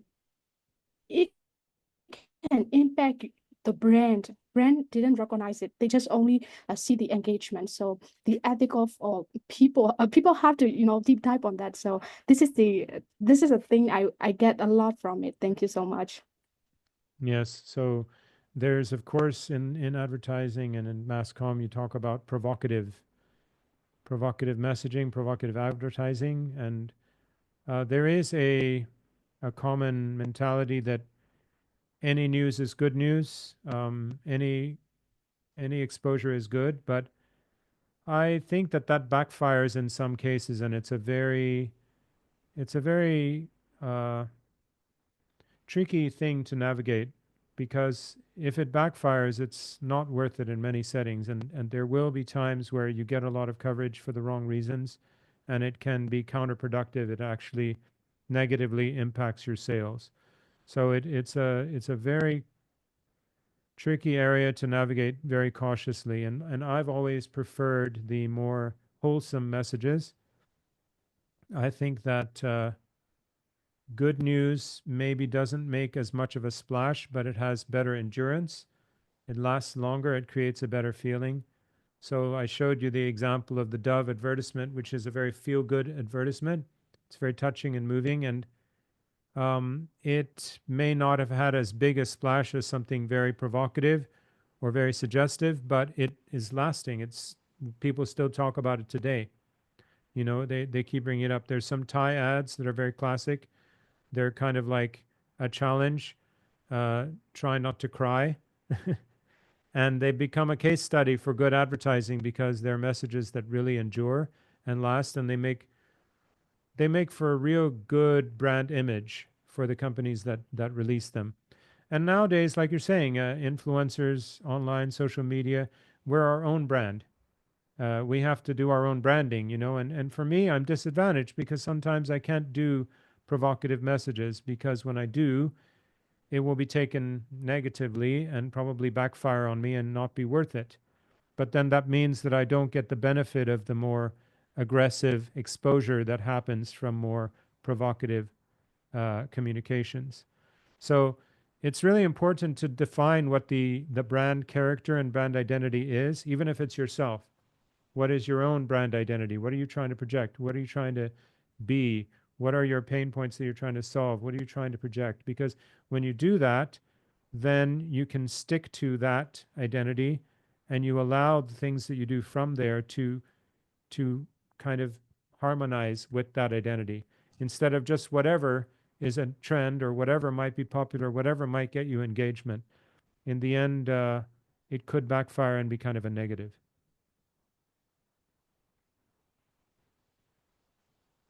Thank you very much, Ted, for your questions. And also thank you very much, Mr. Jonas, for your comprehensive presentation and the thoughtful responses. Your insights on the cross-cultural communication and all the marketings and will be invaluable for our students as they all develop their understanding of effective communication in Thai tourism context. So I feel very honored to listen your life experiences, and there's so many lessons we should take in for our life improvement. So thank you very much again, Mr. Jonas. We hope to see you again in our course. Thank you very much, all of you as well. Thanks for being here. Thank you, Appreciate it Jen. very much. I'm very honored. Thank you. So we will now take a 15-minute break. So please return after 15 minutes. Ajane, would you like to do during the break, like you did in the last week, or I think today I think we have time to actually take a break first and then come back Right. for class activity. good? Thank you. ขอบคุณนะคะอาจารย์โจนาสสนุกมาก ขอบ ค่ะ คุณครับผมขอบคุณมากๆเลยครับผม So see you all after 15 minutes. Have a great evening everyone อเมริกา สวัสดีค่ะอาจารย์ขอบคุณนะคะ ขอบคุณ ขอบ ค่ะ คุณมากครับขอบคุณครับ Now class you can enjoy his music now นิวซีแลนด์สุดแกรนด์อยากไปทั่วทั้งดินแดนแต่ต้องพูดแดนที่จังหวัดให้หมดครบไปก่อน สมุทรปราการสมุทรสงครามสมุทรสาครชุมพรขอนแก่นนนทบุรีปทุมธานีบุรีรัมย์อำนาจเจริญฉะเชิงเทราพะเยาแพร่แม่ฮ่องสอนอุดรธานีสระบุรีอุทัยธานีปราจีนบุรีสิงห์บุรีลพบุรีพิจิตรสระแก้วสุรินทร์ชัยภูมิบึงกาฬมุกดาหารหนองบัวลำพูสุพรรณบุรีสุราษฎร์ธานีสุโขทัยเชียงใหม่เชียงรายชัยนาทราชบุรีร้อยเอ็ดระนองระยองสงขลาภูเก็ตและตากระบี่กาฬสินธุ์เสร็จสิ้นสมบูรณ์คุณเอ๋ยที่เอ่ยมาแค่74อีก3จังหวัดที่มีและกลับมาพูดให้ครบก่อนยโสธรชลบุรีอุบลราชธานีนี่แหละสิ77ซิตี้จังหวัดเมืองไทยแย่อเมริกามี50สเตทส่วนไทย77จังหวัดตัดกทมมี76เหนือใต้ออกตกไทยแลนด์4ภาครู้จักกันดีชาติไทยเรามีที่มีแต่ของดีๆสุดเลิศสุดแบรนด์อยากไปทั่วทั้งดินแดนแต่ต้องพูดแดนชื่อจังหวัดให้หมดครบไปก่อน These are the 77 provinces of the kingdom of smiles The Thai way is a kind way a happiness highway fun and free These are the 77 provinces of the kingdom of smiles The Thai way is a kind way a happiness highway come along with me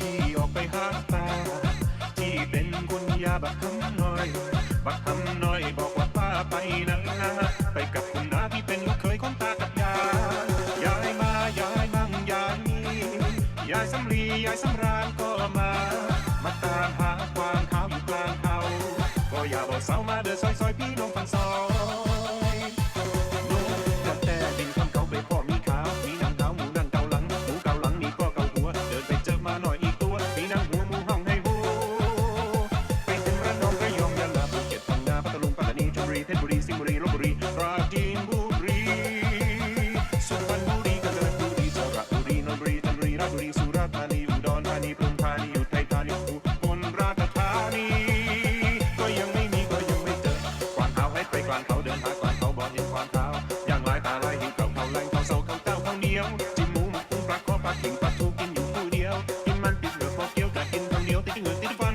ติดคำหนึ่งสิ่งนอนตอนนอนบ่หลับกระสายกระสับอยากไปอยากมาแล้วก็อยากไปมือพกเลอมุงเลอมุงหมดมุงเลอมุงพอมุงโดนมือพกใส่พอหูสิเฮ็ดจังใดอันนี้อันนั้นกับจังหวัดซอยโอ้ยน้องจักวางเขาคอยอยู่ใสจักวางเขาคอยไปใสจักเสียไปกับผู้ใดโอ้ยน้องผู้ใดเจ้าเห็นกวางขาวซอยแน่จากขาวซอยตามกวางขาวคอยกับกวางขาวกวางขาวคอยอยู่ใส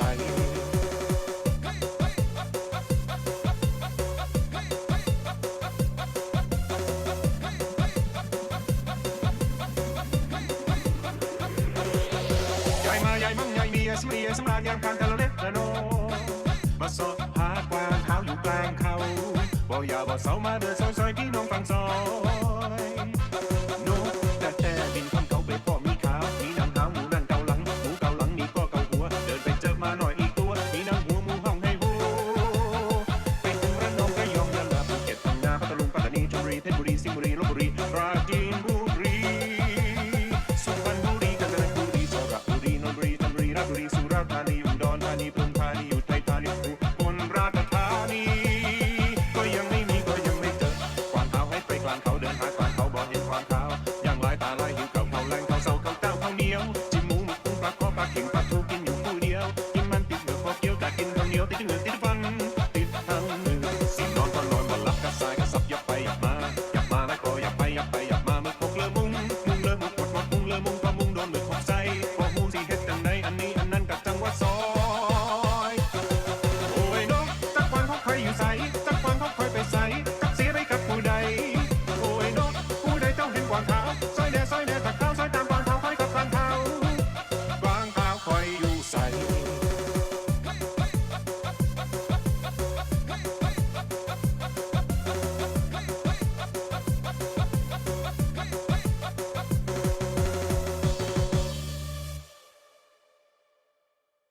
สวัสดีค่ะคุณผู้ชมคะคุณผู้ชมเคยสังเกตไหมคะว่าทำไมเดี๋ยวนี้ฝรั่งเต็มเมืองไทยไปหมดเลย นี่ก็ฝรั่งนั่นก็ฝรั่งโน่นก็ฝรั่ง นี่ก็ฝรั่ง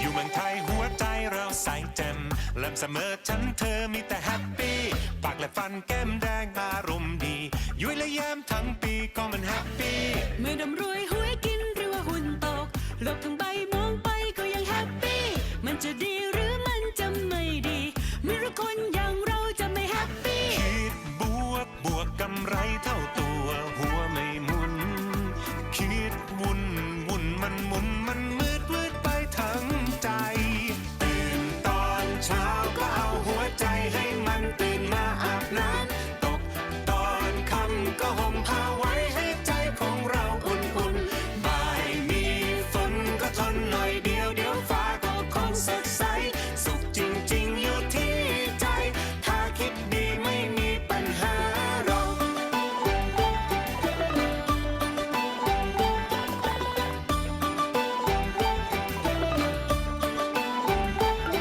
Hey Joe where you go oh you know land of Thai land of smile ไปไหนดี Some big some love บางใหญ่บางรักเทพลักษณ์พับเรสเกาะเสม็ดเกาะช้าง Okay ไทยฟู้ด very good rice and noodles แซ่บอีหลี กินอะไรดีเสือร้องไห้ Tiger cry ผัดขี้เมา Fried ฝ drunk รั่งดอง French pickle dancing shrimp กุ้งเต้นรถด่วน Express train falling rain น้ำตกปาปายาป๊อกป๊อกขนมครก ขนมไข่ Forget husband rice ข้าวลืมผัว so good so nice so happy ลงองละสาลำไยละมุดมังคุดพุทรามะเฟืองมะไฟมะปรางมะยมมะม่วงมะนาวมะพร้าวมะกอกมะขามมะตูมตุ้มตุ้มตุ้มตุ้มตุ้มตุ้มตุ้มตุ้ม yeah happy คิดบวกบวกกำไรเท่าตัวหัวไม่หมุนคิดวุ่นวุ่นมันหมุนมันมืดมืดไปทั้งใจตื่นตอนเช้าก็เอาหัวใจให้มันตื่นมาอาบน้ำตกตอนค่ำก็ห่มผ้าไว้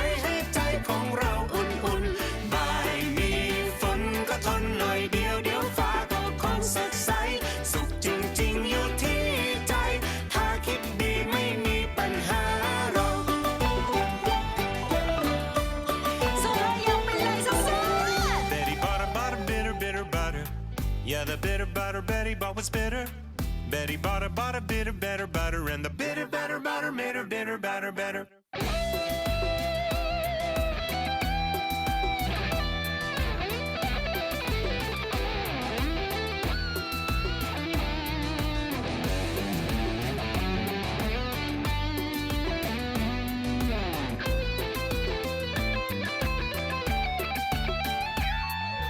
คิดบวกบวกกำไรเท่าตัวหัวไม่หมุนคิดวุ่นวุ่นมันหมุนมัน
ข้างในแจ่มใจแสนแจ่มชีวิตเราแล่นก็แจ่มหัวใจตั้งแต่มาอยู่เมืองไทย Iก็ like everything in this town พูดเลยให้ขออยู่ยาวยาวยาวยาวตัดละตัดตัดนะไอชอบกินกินกินกินตัดละตัดตัดนะไอชอบคุยคุยคุยคุยตัดละตัดตัดนะไอชอบลุยลุยลุยลุยชัดชัดชัดชัดชัดชัดแล้วแล้วแล้วแล้วตัดละตัดตัดนะไอชอบกินกินกินกินตัดละตัดตัดนะไอชอบคุยคุยคุยคุยตัดละตัดตัดนะไอชอบลุยลุยลุยลุยชัดชัดชัดชัดชัดแล้วแล้วแล้วแล้ว Hey you ฝรั่ง What is ข้างใคร Oh, crazy.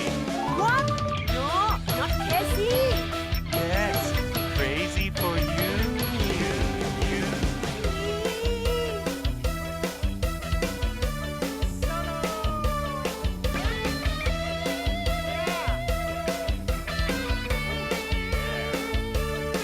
ฝรั่งข้างใครเกรงเกรงเกรงเกรงเกรงเกรงเกรงเกรงเกรงเกรงเบื่อไม่มีเบื่อเพราะฉันเหลือเบื่อจะเบื่อได้ไงเหนื่อยก็ไม่เหนื่อยเราไปเรื่อยๆตลอดทั่วไทยตั้งแต่มาอยู่เมืองไทย I ก็ like everything in this town พูดเลยไปขออยู่ยาวยาวยาวยาวตัดละตัดตัดนะให้ชอบกินกินกินกินตัดละตัดตัดนะให้ชอบคุยคุยคุยคุยตัดละตัดตัดนะให้ชอบลุยลุยลุยลุยชัดชัดชัดชัดชัดแล้วแล้วแล้วแล้วตัดละตัดตัดนะให้ชอบกินกินกินกินตัดละตัดตัดนะให้ชอบคุยคุยคุยคุยตัดละตัดตัดนะให้ชอบลุยลุยลุยลุย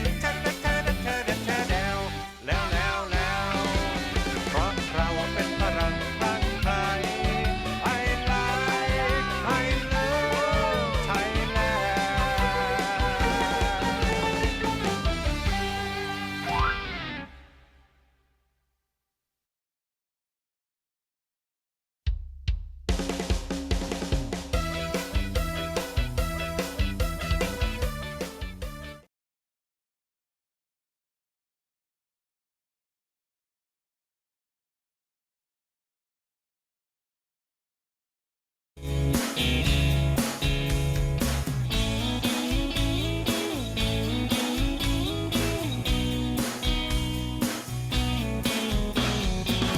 เธอทำไมน่ารัก อยากทักทายเป็นภาษาใจ เธอน่ารักจัง เธอน่ารักจัง ฉันนั้นประทับใจ เธอทำไมชอบยิ้ม แค่ยิ้มก็ทำใจละลาย เธอน่ารักจัง เธอน่ารักจัง ยิ้มขโมยหัวใจ อยากจะรู้จักเธอ โทษทางที่ทำให้ใจหวันไหว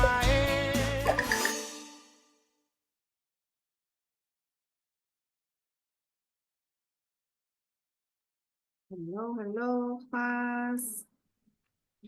Welcome back. How's it going? What time you guys normally go to bed, actually? Midnight, like Cinderella? Dr. Rashida, what time you normally go to bed,คะ? 11. But Healthy this person. month has a little bit max schedule because it's Ramadan, so we up at Oh, around 3 a.m. in the morning. so So you we sleep actually, early. it's Ramadan now, lor? Oh, I have no idea. Yes. Oh, okay, I see. So right now you're having your dinner, yeah? Yeah, we just had a quick dinner. Oh, okay. Oh, I really looked up to like, because I got some Malaysian, Indonesian friends when I went to Australia, and I never like experience this. Yeah, Mhm. so totally look up to you guys on that, Thank you. you know. Thank you. Class จ๋า so that just real quick come back to our session เนาะ and today as you can see we have such an honor from อาจารย์โจนัสนะคะ Happy Ramadan indeed ค่ะ for sharing with us. So what I like to real quick recap, the session today is all about Thai hospitality standard, like how we, you know, in this little tiny box right here, how we, you know, when we have guests coming to our house, you know, we would try to be good host by applying nonverbal communication, starting from why, no, greeting, smile, ใช่ไหมคะ and also like effective protocol like promptness and Thai graciousness, like we're not gonna, even when there is any misunderstanding, you know, with the foreigners, we would try to hold it back. But among Thai ourselves, if you see some driver on the street, you will see that there will be no holding back. But with the foreigners, you know, for the guests, we will try to hold that back, you know. So, well, when people say Thai people are very ใจเย็น, as a Thai people who have to deal with Thai people, I wouldn't say that. They're only ใจเย็น with foreigners, ใช่ไหมพี่ขาน but with Thai together, they're not really that ใจเย็น. So today we learned many words associated with ใจ.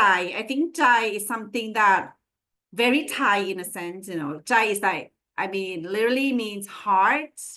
But in the heart here, we also connote the meaning of, like, as Ajahn Jonas said, spirit, no? It's like the meaning of feeling as well, how you feel. So that's why today, apart from talking about Thai standard, nonverbal comm, no, guest request handling, how we handle the request as well as how we recover things. Next slide, please. Basically, key concept is all about understanding the expectation from other cultures, right? So we better understand the cultural value system, like whether they value collectivism or individualism. I think this thing is quite stereotype in a sense, but still work with some like instant situation, you know, where especially when you first meet, like greeting session or even something very prompt, you know. So still, these concepts still work, like collectivism, whether they think more about other or themselves, power distance, like whether they talk a lot or they keep it to themselves, how far you keep distance when you talk, uncertainty avoidance, I don't want any conflict, you know. Long-term or short-term orientation, you know, whether to just cut it off now or try to keep it, you know, long-term, and เกรงใจ. So I guess this cultural value system, this part, thank you, Happy Khan. This part is something that you will need for your discussion, as well as the communication style, whether it is high context or low context. Apparently, high context means you don't speak a lot, you don't say things out, you don't express a lot, but you kind of like rely on context to speak for you. On the other hand, you also have low context where people talk a lot, you know, westernized. Direct, indirect. Once again, I mean, direct among Thai people, we would be very direct now. But once again, with the foreigner, with the tourists, we would be more indirect in that sense. Formal, informal language, you know, verbal, non-verbal, relationship or task. We also have different adaptation strategies here. The first one, cultural awareness and sensitivity, where you put focus on being nice, being polite, you know. Language adaptation techniques. I think these days, speaking of this technique, we have technology to help you, you know, with the translation, active listening, flexibility, and cultural mediation in tourism context. Common challenge would include language, stereotyping, misinterpretation, different expectation, and of course, face issues, like especially among our Southeast Asian culture, we tend to be very sensitive with the face issue, you know, like we try to save face, we don't want to lose face. Okay, so next slide, please. So for this last hour for our class, I try to keep it like, you know, within our time. First thing first, Kun Khan will break you guys down into 10 small groups. Okay, so each group will have about 20 to 30 people,นะคะ. Because if it's too small room, too small group, you guys tend not to talk that much. That's what the assistant said. So within that 10 minutes, no, I would like you to talk among yourself first and then prepare to share it to the class. Today we learn about Zai, right? So I want you guys to share what is the most problematic Zai, especially when you come as a tourist here in Thailand. So for example, Kreng Zai, does it create any problem? You know, out of Kreng Zai, Zai Bun. I'll just give you some example for Zai Bun lagan. As a Thai myself, you know, sometimes Thai people are so Zai Bun that they put some food for the stray dogs, you know. This is something I don't understand as a Thai myself, because I'm like, you know, sanitary freak, you know. So you probably understand what I mean. Like sometimes when people try to Zai Bun is like giving away, like being kind, being generous. To the point where you don't understand why they do that. This can be problematic, right? So first, what is the more problematic side? I'm just going to give you some example in my case. I don't understand this Zai Bun of some Thai people putting food on the street for stray dog or stray cats, you know, but it creates all this dirtiness, okay? And then, so you have to describe the scenario with enough detail, just like I did real quick, you know, you can just type it. Okay, so how did you handle the situation before taking this class? I guess I would just, you know, maybe ask them, why did you do that? Or I even call like the BMA, like the officer, like take care of all this dirtiness because I don't understand. So I just do something very harsh, something very like rude, you know, because I don't understand it. But today you have learned from Ajahn Jonas, no? Like hopefully you also learn from my videos, you know. So after learning, how should you react regarding how to save Zai? How to save Zai is like how to, you know, create this good environment, good feeling, right? Applying any concept, learning from today talk from Ajahn Jonas or even from my video, that's all right. But trying to apply only one because we have quite limitation of time. Okay, Matt? So what we will do today, you will come back and then you will come back to the main room and you will write your answer in the chat box following this structure. First, what is the most problematic Zai? It can be more than just Kreng Zai, Zai Bun Nam Zai na. You can say Zai Ron, you know Zai Ron, right? Zai Ron is like anger, right? Like getting angry, very Thai people can get Zai Ron, or you can use the word like เสียใจ sadness, okay? You can use any word you know or you learn today from Ajahn Jonas,นะคะ. And then tell the class. So within your group, you may have like 10 stories, 20 stories, right? But I want you to pick only one Zai that you think most interesting to share with class, okay, Mike? There's no better story or words,นะคะ. But you know, within your group, I would like you to pick only one story to share, no? What is the most problematic Zai? And then, how did you handle it before taking this class? Like out of your not understanding it. And number 3, how would you react after learning, applying any concept learned, okay? Any question before we break you guys into small room, any questions or comments? If no comments, let's find some sticker to send to one another to share up before like doing. Okay, no, not this one. This one not good. I'm old. Then oh my, you don't tell me. Hang on just a minute. Ding. Oh, I'm not so good with this. I'll need organ. How about balloon, right? Sending balloon.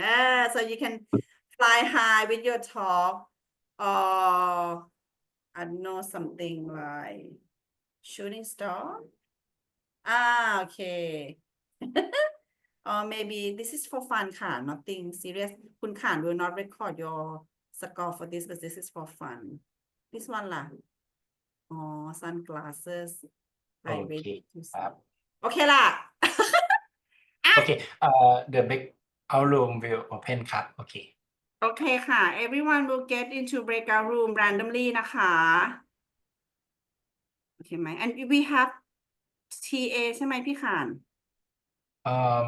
ไม่แน่ใจครับ not sure ครับผม maybe พี่ราชิดา go in another room ครับ ฉันไม่ไป any room นะ โอเคโอเค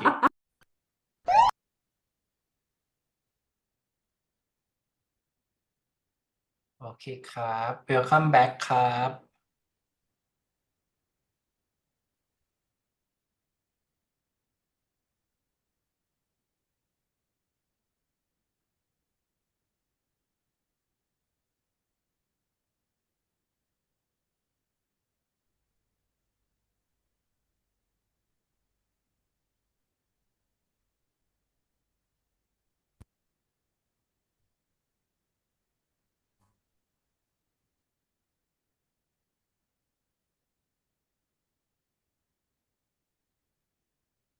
Okay, class.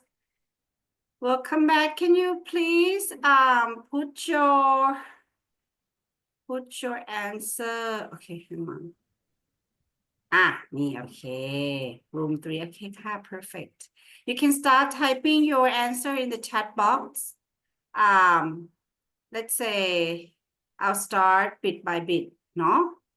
Because I think this way we can save more time so that because I figure that this evening we didn't give you time to ask questions for Dr. Rashida, and I suppose you might have some questions regarding administrative work. So I'll just real quick and try to finish this by 9:30 นะคะ Rashida โอเคใช่ไหมคะ Now ทุกคน will be happy ค่ะ I know อันนี้อะไรเนี่ย Okay, I'll read from the chat box เนาะ Okay, room number 3. Room number 3, can you please raise your hands virtually? The way you can raise your hands so that the TA can record you once again. Hang on just a minute. Okay,ค่ะ. So room number 3, ใจร้อน ใจร้อน hot-headed impatient with taxi driver. Taxi driver เนี่ยเป็น like emblem of Thai. It's like the welcome carpet, but you know, not a very nice and clean one. Okay, room number 3 says ใจร้อน no, especially when I grab a taxi from the airport, they would say a certain amount instead of using the meter thing, yes. And when my brother tried to tell him to use meter, he became extremely angry, and then he had a bit of back-to-back bickering, and at last he used the meter box, previously covered with a towel, but then right would feel so uncomfortable. ใช่ค่ะ Another time is similar to this. The taxi driver became very angry and drove too fast. But this time it was just me and my mom, so we just kept quiet. Room number 3. And my suggestion นะ call อะไรนะ report like you know I know that this is so Thai thing, like we don't confront them ใช่ปะwe don't confront like เฮ้ยแบบ don't do it, like why don't you turn on the meter, because that's not very Thai. But as a Thai people, what we do is that we report it. Report it to ต้อง report ใครว่า report police, a tourist police, I guess, with the plate number and the name of the guy. Trust me, one day he will get, you know, punished for that. เอาล่ะ thank you room number 3 นะคะ and next we will go to ใจร้ายใช่เท็ดหันอึ้งใช่เปล่าเนาะใจร้ายต้องเป็นใจร้ายเหรอซาวใจดีไวลามินเซใจดีนะคะ let's see who else we have. Any other story ไหมจึงor maybe you're typing so fast. Yes, very fast indeed, but they didn't give all the answers. I mean, if room number 3 have more time, you can also write something like, you know, something similar to what I said to, like, you know, don't confront it. but maybe report it to the police. This guy has to be fined. Okay, rule number 6 ค่ะ ใจ has many meanings. We usually use them in different settings. E.g. เกรงใจ used for showing politeness and respect and to reassure they don't need to feel burdened about asking for help. Okay. เกรงใจ can also be problematic because sometimes when you เกรงใจ you don't say it out what you want. I know the situation where taxi as well, you know, some tourists are like the other way around, like Thai people เกรงใจ ใช่ไหม so sometimes the tourists would do something, you know, out of their like how to say it, like out of their accustomed thing that they normally do, something that they normally do, you know, but Thai people would เกรงใจ to tell them right in front, so that can cause some problem เนาะใช่ไหมand that can be language barrier as well. Rule number 2 เข้าใจ this is a good word เข้าใจ หายไปไหน เข้าใจนะคะ understanding and เกรงใจ at the same time, aware of the other's feeling. In everywhere we need to understand a situational language barrier. That's true. Speaking of like เข้าใจ and เกรงใจ I can think of one example, no? Like if you go to the temple ใช่ไหม sometimes in some cultures you are used to washing your feet ใช่ไหม but here in Thailand we don't do that, so sometimes especially the housekeeper might not be very fluent with English, so instead of like telling you right in front, they might do satirical thing, you know, instead of telling, they might smile but they say something bad. So that is not a good thing anyway. So I guess this year you will see more sign, no, to create this understanding of เข้าใจ. One common issue I have encountered is ใจเย็นๆใจเย็นๆ stay calm heart, yes, ใจเย็นนะคะ เย็น is like cool, no, cool, so it's very similar to English word like cool, calm, collected. ใจเย็น is like cooling, calming นะคะ not showing anger even when frustrated. In tourism, this can be problematic when a tourist is upset about something like a late tour service issue, but the staff or guide suppress their own frustration to avoid confrontation. เฮ้ย นี่อันนี้ group number อะไรเนี่ย you didn't tell me which room you from นะ MC24080274 นะ okay, this is very interesting because this can lead to misunderstanding because the tourists may feel ignored or think their concerns aren't taken seriously. Like Thai people, they smile a lot, like it's okay, but it's not, like as I said, the housekeeper might smile, but you know, say something very bad in Thai language to the tourists. So sometimes like acting out like they ใจเย็น but not really communicate, so that can be problematic.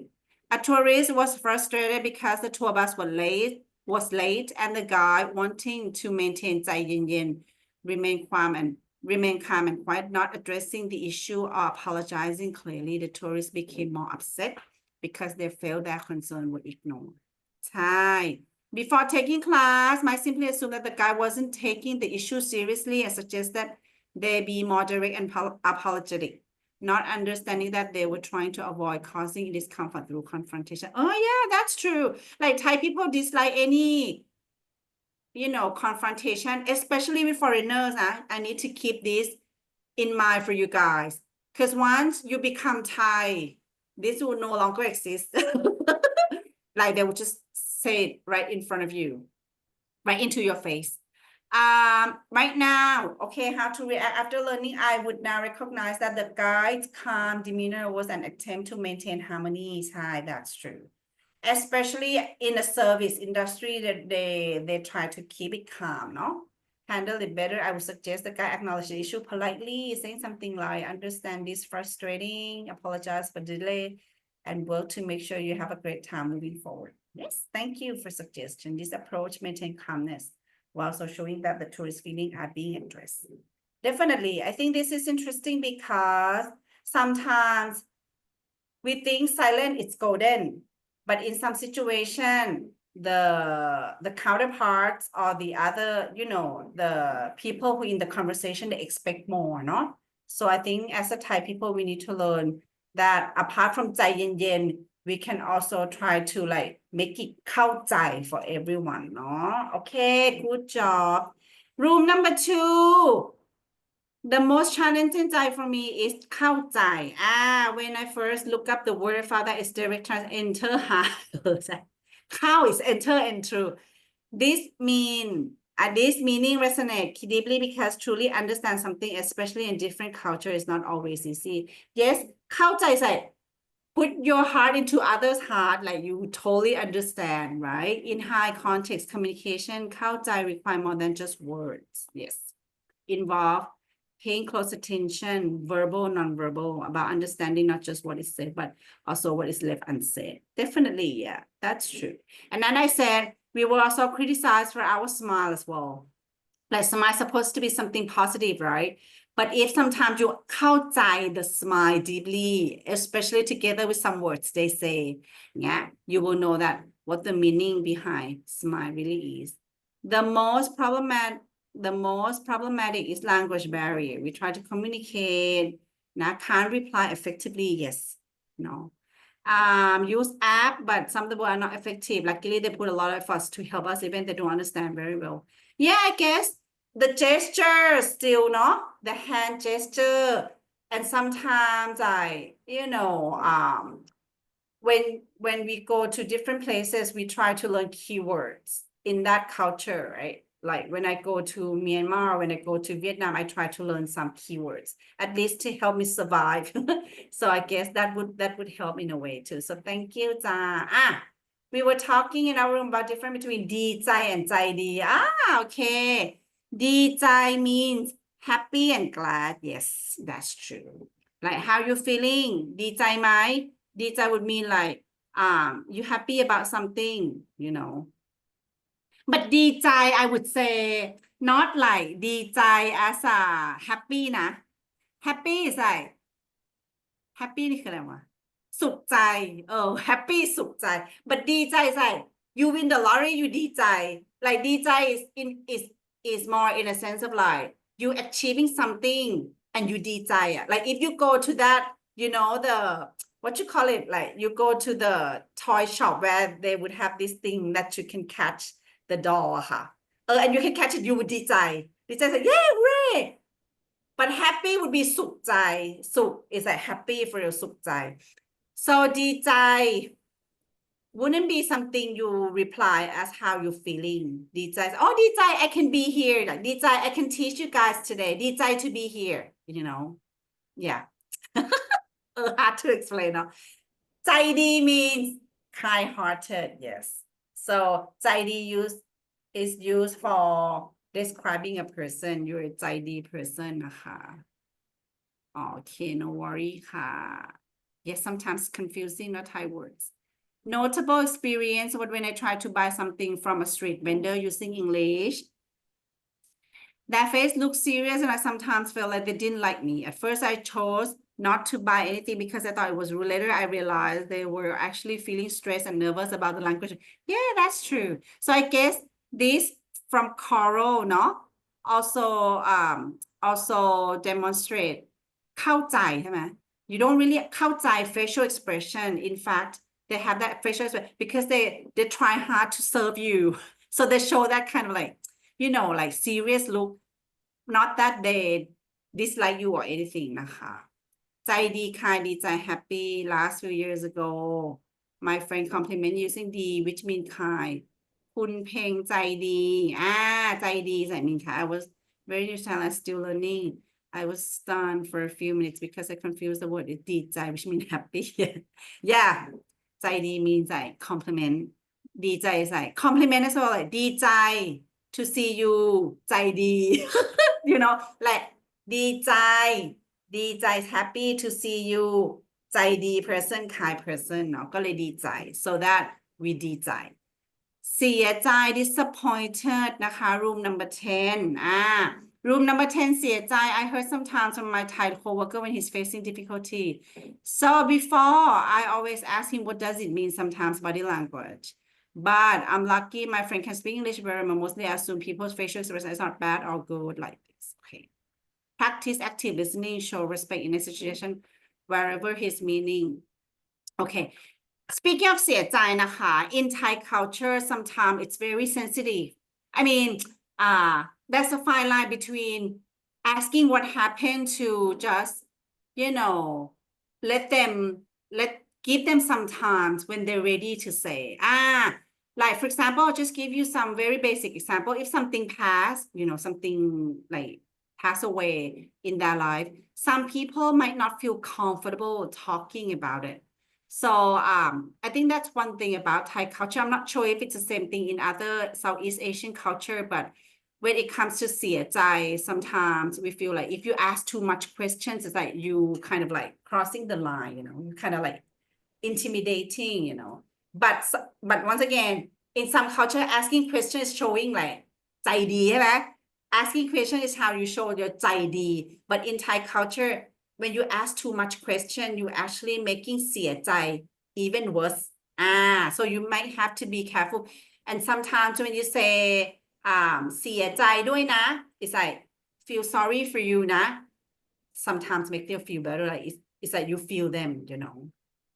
no but don't say ดีใจนะ if someone like announcing something bad in their life don't say ดีใจด้วยนะ no you say เสียใจด้วยนะ like this word เสียใจด้วยนะ it's like I feel sorry for you but if someone getting something good you say ดีใจด้วยนะ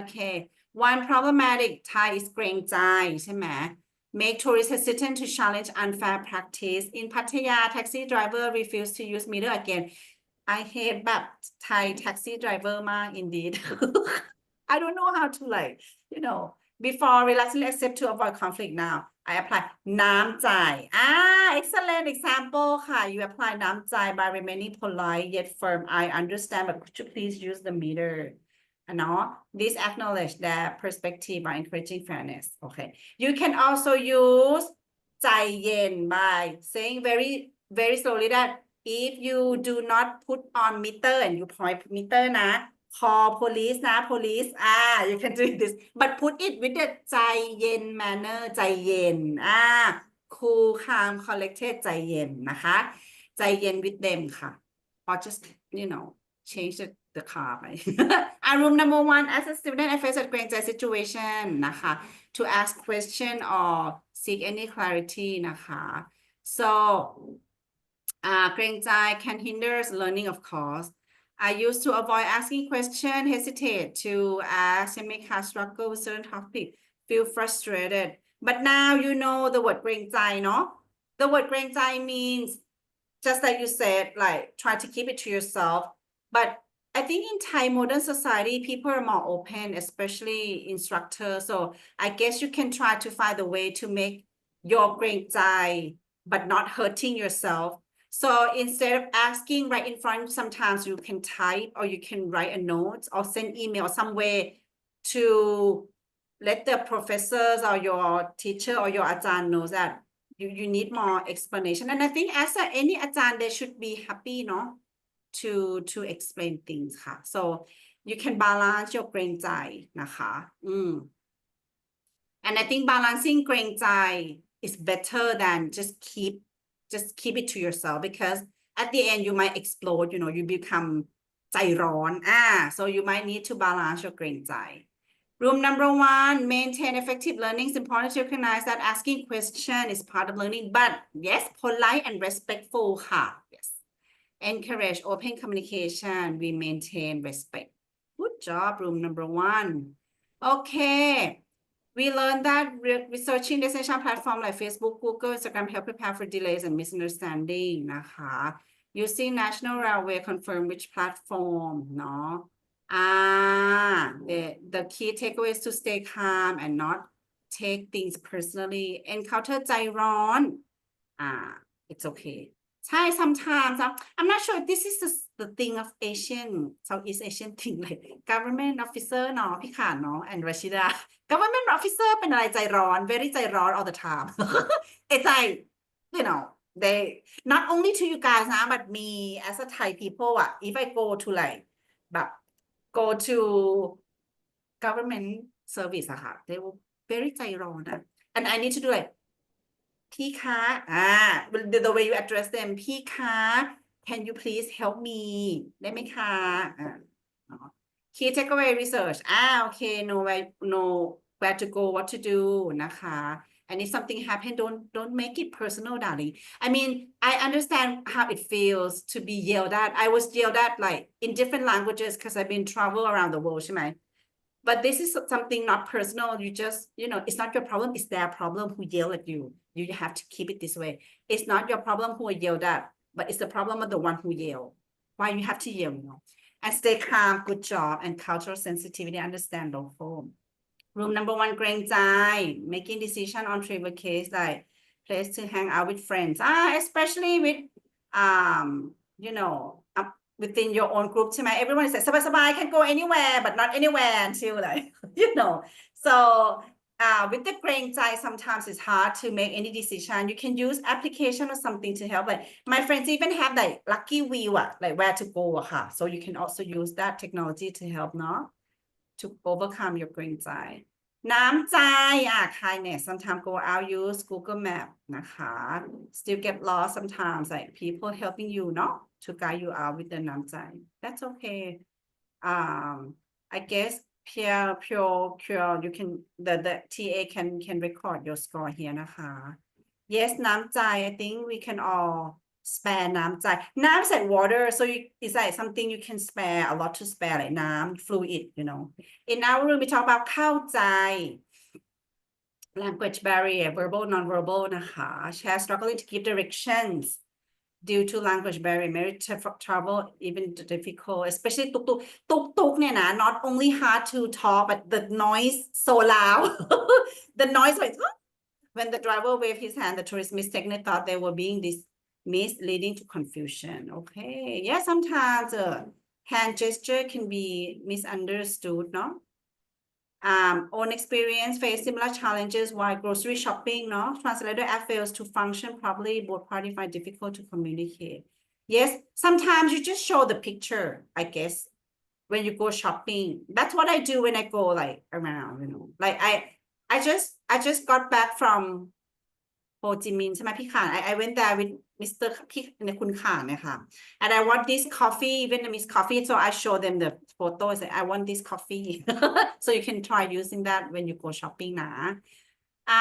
group number 6 ค่ะ since you working on a basic Thai class like ดีใจใจดีเสียใจเข้าใจนะคะ read through PowerPoint slide Mr. yes Mr. Jonas นะคะเข้าใจ understand ดีใจใจดีเสียใจ Thai language are complex and hard still it's even after taking classes still complex and hard ค่ะ I have enough to understand yeah I guess you have to be like exposed to more like Thai language situation เนาะ okay go real quick common ใจ words in Thai ใจร้อนใจเย็นใจดำใจดำ is like cruel heartless ใจดีใจร้ายใจเบานะคะใจเก่งใจน้อยใจกลางใจใสใจใส is like the name of the pool ใจใสเนาะ like go there and you feel comfortable last month group number 6 again หรอI went to a small coffee shop in Bangkok, ordered an iced latte. A few minutes, barista handed me hot latte. Surprised, but because of เกรงใจโถ sometimes tourists เกรงใจใช่ไหมคะ said I regret not speaking up because want iced coffee. Super hot here, darling. It's okay. I ordered an iced latte. Barista immediately apologized with a smile. Quickly made the correct order for me.เห็นไหม see sometimes you need to balance like you're not like going back to offend them or anything you just say I actually ordered something and once again in Thai culture or I guess in our Southeast Asian culture when you start off the word with sorry อย่างเงี้ย it sounds like less aggressive เนาะ less ใจร้อน it's like ใจดีใจเย็น okay เกรงใจ is important but still you need to ใจเย็น and fix things นะคะ avoid losing หน้าใจ face losing หน้าใจ losing หน้าเหรอใช่ไหม face เนาะ losing face ชอซูเฮียงเนาะ maintaining sometimes you need to be sensible with others self เนาะ don't touch on their face or dignity ใช่ไหมคะ I think something very similar in our Asian culture most of our learner learn kind of issue immigration เสียใจเนาะ feeling เสีย occur at immigration นะคะ see this is more like Thai government officer อะค่ะ I feel sorry for you guys but not only you guys but me as Thai got encounter this when I have to do things with the government paperwork นะจ๊ะ so you're not alone darling I don't know how to fix this anyway I mean the only thing you can do is just to keep calm ใจเย็นๆเนาะใจเย็นๆแล้วก็ act ใจดี back เนาะ act ใจดี back to them นะคะใจง่ายใจง่ายนี่อะไรใจง่าย is actually a song เนาะใจง่ายเนี่ย just to this can also be stereotypical for Thai women like you know we were depicted as like you know something ใจง่าย like easily to go out with you know so ใจง่าย can also be like having connotation of like negative meaning นิดๆนะคะ so have to be careful if you want to use the word ใจง่าย it's like you know connote the meanings of like prostitute something like that yeah พอใจพอใจ many people name that คิดพอใจ it's like you happy with what you have you know น้ำใจ in เชียงใหม่ใช่ไหมคะ listen actively like people in the north seems to be more like calm เนาะเกรงใจ local market เชียงใหม่ foreign เนาะ struggle with spicy food เนาะ so didn't want to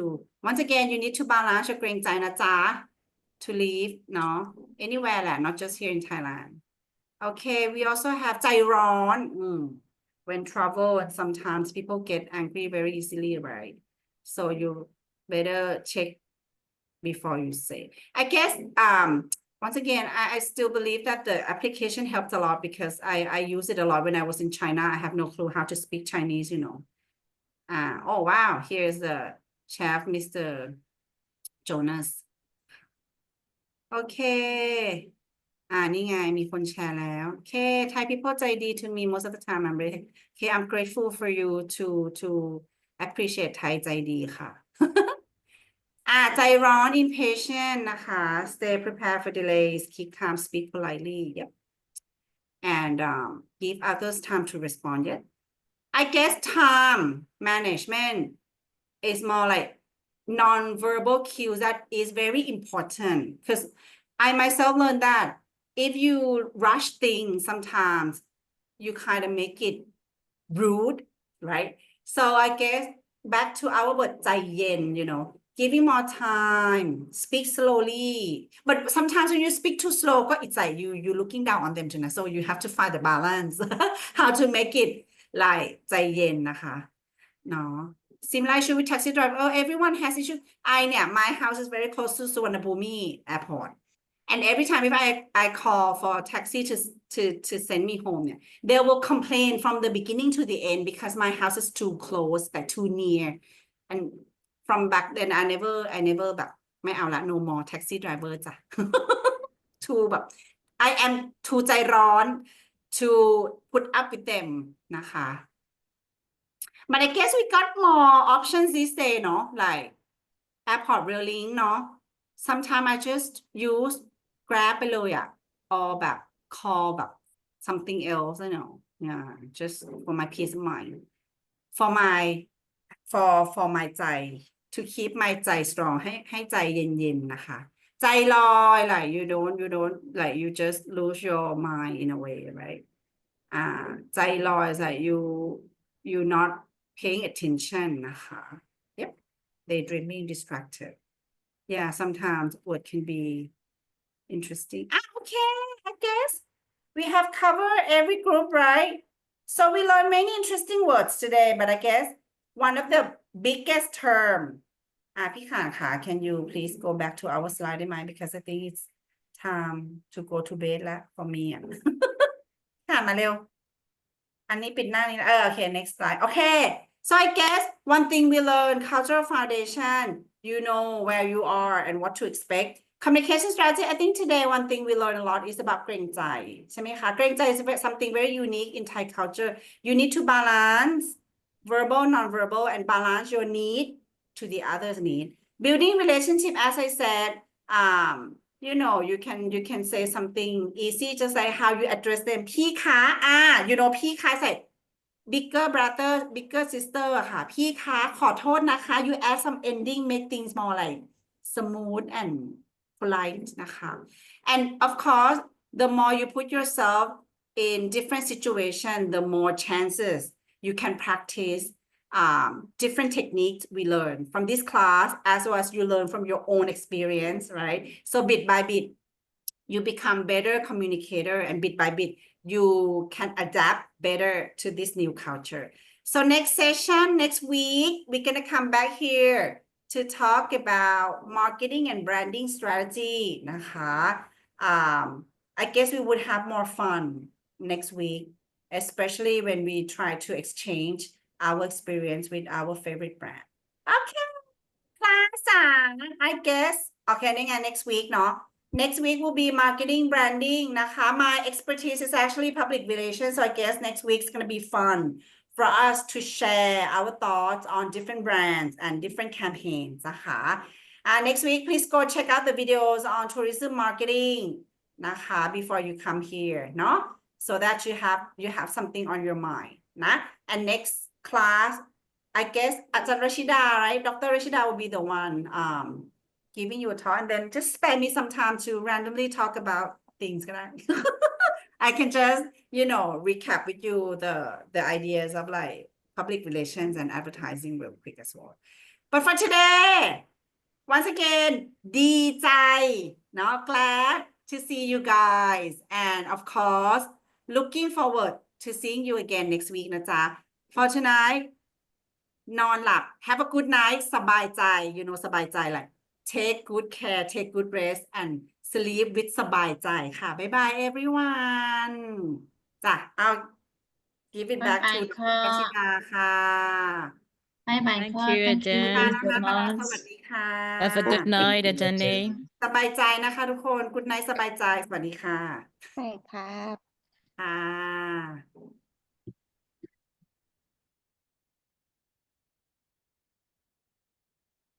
Okay. So class, is this the final check? No. Okay, yeah. Khun Khan, have you taken a picture?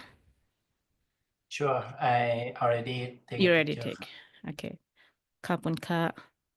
ครับ So if you have any questions, you can ask. You can raise your hand and ask a question. If you don't have, I'm not being Granjai for today to cut you off, Ali. Oh yeah, you have question. Can I ask? Sure. Go ahead. I was a bit late for joining this class, and I would like to rewatch the recording video. And where can I find that? Oh, okay. You can find the record video in Facebook group นะครับ Can you type in chat Okay. so I can Yes, get? I will send the link in chat Zoom ครับ Wait a minute นะครับ Thank you. Thank you, Khun Khan. So have you already joined Facebook group? Yes. Okay, so you will see events in the group. So in the events live session, we have a live session, a live participation event. So in that event, Khun Khan is demonstrating. Yep. Yes, So- go to the event icon this. Okay, and then you will see many event, right? Okay, you see in class participation for module 4 นะครับ and click on this. You will see the detail นะครับ I will post the Zoom record every week นะครับผม For now we have a module week 2 นะครับ yes the week before นะครับผม You can see go to the YouTube นะครับ This is our Zoom record ครับผม Okay, and then I will send the event in this event link นะครับผม Thank you very much. Thank you, Khun Khan. It's very helpful. Yeah, Taeon, please go ahead. Yes. It will be like same old song like Selena Gomez. Okay, I will yeah. ask the same question. Like I have been sent out about my visa extension on January, but I didn't get any information to open a bank account. So I would like to know, is it still possible to open the bank account or that kind of stuff? I would like to know. Yeah. I'm being still positive. It's still possible to have a letter to open a bank account. But today evening, I got the update from the admin from our school. So Bangkok Bank headquarters, they requested the documents related to the course. So the school admins already sent the documents and they are still processing. So if we got we got updates from them, we'll let our students know, because I've been receiving from different places like Line OA and also the emails, you know, Selena Gomez song every day. So Yeah. I feel really bad to share the news. I mean, Yes. yeah, because we still don't have any update.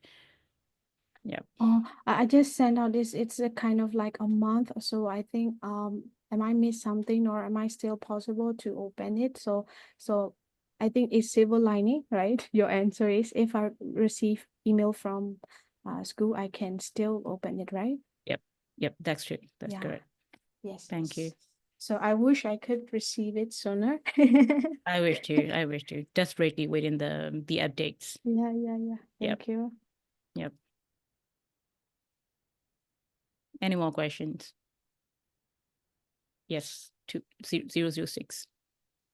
ဟုတ်မှာဟုတ်ပါအရင်ဘက်ကမေးထားလေဟို Thai basic content Thai language အေး basic ဟာကြီးအဲ့အတန်း registration မလုပ်လာတဲ့ဟာအဲ့အမမေးပြီးတော့ဒီတစ်ပတ်ပြန်ပြောပေးမယ်ပြောလို့ ဟုတ်ကဲ့အဲ့ဒါဒီ on site ကဖြည့်ပေးလို့ရမှာမသိဘူးမအဲ့ဟာမဆီမှာ information မရှိနေဘူး ဟိုကျန် Thai language ကတော့လောလောဆယ် registration လုပ်ထားတဲ့သူတွေများနေလို့အရင်တစ်ခေါက်က form လေးကိုတော့ကျွန်တော်ပိတ်လိုက်ပြီပေါ့နော်ဒါပေမဲ့နောက်ပိုင်းကျလို့ရှိရင်တစ်ခါမှ register မလုပ်ရသေးတဲ့သူတွေကို email အသစ်ထပ်ပြီးတော့ပို့ပြီး register လုပ်ဖို့ပို့ပေးမယ်ပေါ့ဒါပေမဲ့အချိန်ကတော့အတိအကျမပြောပေးသေးဘူးအဲ့တော့အဲ့ဒီဟာလေးပဲတစ်ချက်စောင့်ပေးဖို့ရှိပါမယ်ဟုတ်ကျန်တာကတော့ဘာမှမရှိသေးပါဘူးပြီးတော့ဟုတ်ကဲ့မဟုတ်ကျေးဇူးပါ ကျေးဇူးညိုဟုတ်39339 Hello မဟိုပါလေမနေ့ပြန်အတွက်ဟို visit time အတွက်လေ register လုပ်ထားတော့ရပြီဗျ email တော့ရပြီအဲ့ဒါကျွန်တော်ကညနေပိုင်းအတွက်ကဟိုကနောက်တစ်တုပ်ကိုပါသွားတာအဲ့ဒါမနေ့ပြန်တည့်ရသေးပဲတခါတည်းတက်လိုက်ချင်တာရလောက်လားမသိဘူးဗျ on site again on site ညီမလေးဖြေရအောင်ကြာညိုအဲ့လိုမျိုးဖြစ်နိုင်မလားမသိဘူးမနေ့တက်ပြီးတခါတည်းညနေတက်မယ်ဆိုတော့အဲ့ဆိုရင်ဟို next session တော့ကဘယ်လိုဖြစ်next session မှာကပြောရမယ်ဆိုရှင်တော့ဟိုဟာ January Friday class လေးကိုပြောရနေတူတယ်เนาะမနေ့ပြန်မဟုတ်တော့ဘူး Friday class အတွက်ဆိုရင်တော့မနေ့ပိုင်းအတန်းချိန်ဆိုရင်တစ်ချက်ဟုတ်ကဲ့ခုနှစ်ရက်နေ့အတွက်ကိုပြောပြ ဟိုမနေ့အတန်းတက်ရမှာရတယ်ဆိုတဲ့သဘောဟုတ်လားဟုတ်ကဲ့ဟုတ်မနေ့အတန်းလေးလာပြီးတော့မှပြောပြလို့ရမယ်နဲ့တူရရှင်ဘာလို့လဲဆိုတော့ဟိုပြောရမယ်ဆိုအတန်းတွေအကုန်လုံးကအယောက်40ကွက်တိပဲလောက်ထားဆိုတော့လေဘယ်သူလာမယ်မလားဒါပေမဲ့အကယ်၍ခွင့်တိုင်လာတာတွေပါရှိရပို့သွားရဆိုရင်တော့ဥမာအကိုကလည်းမနေ့လာထားရဆို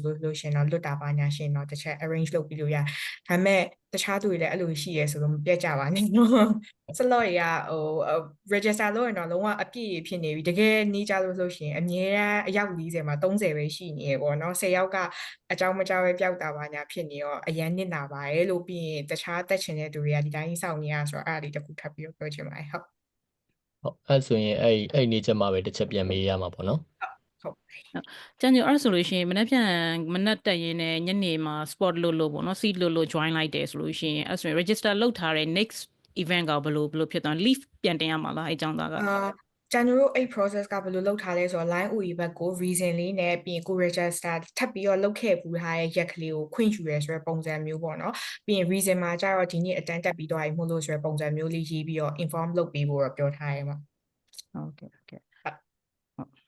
ဟုတ်ကျေးဇူးပါဗျဟုတ်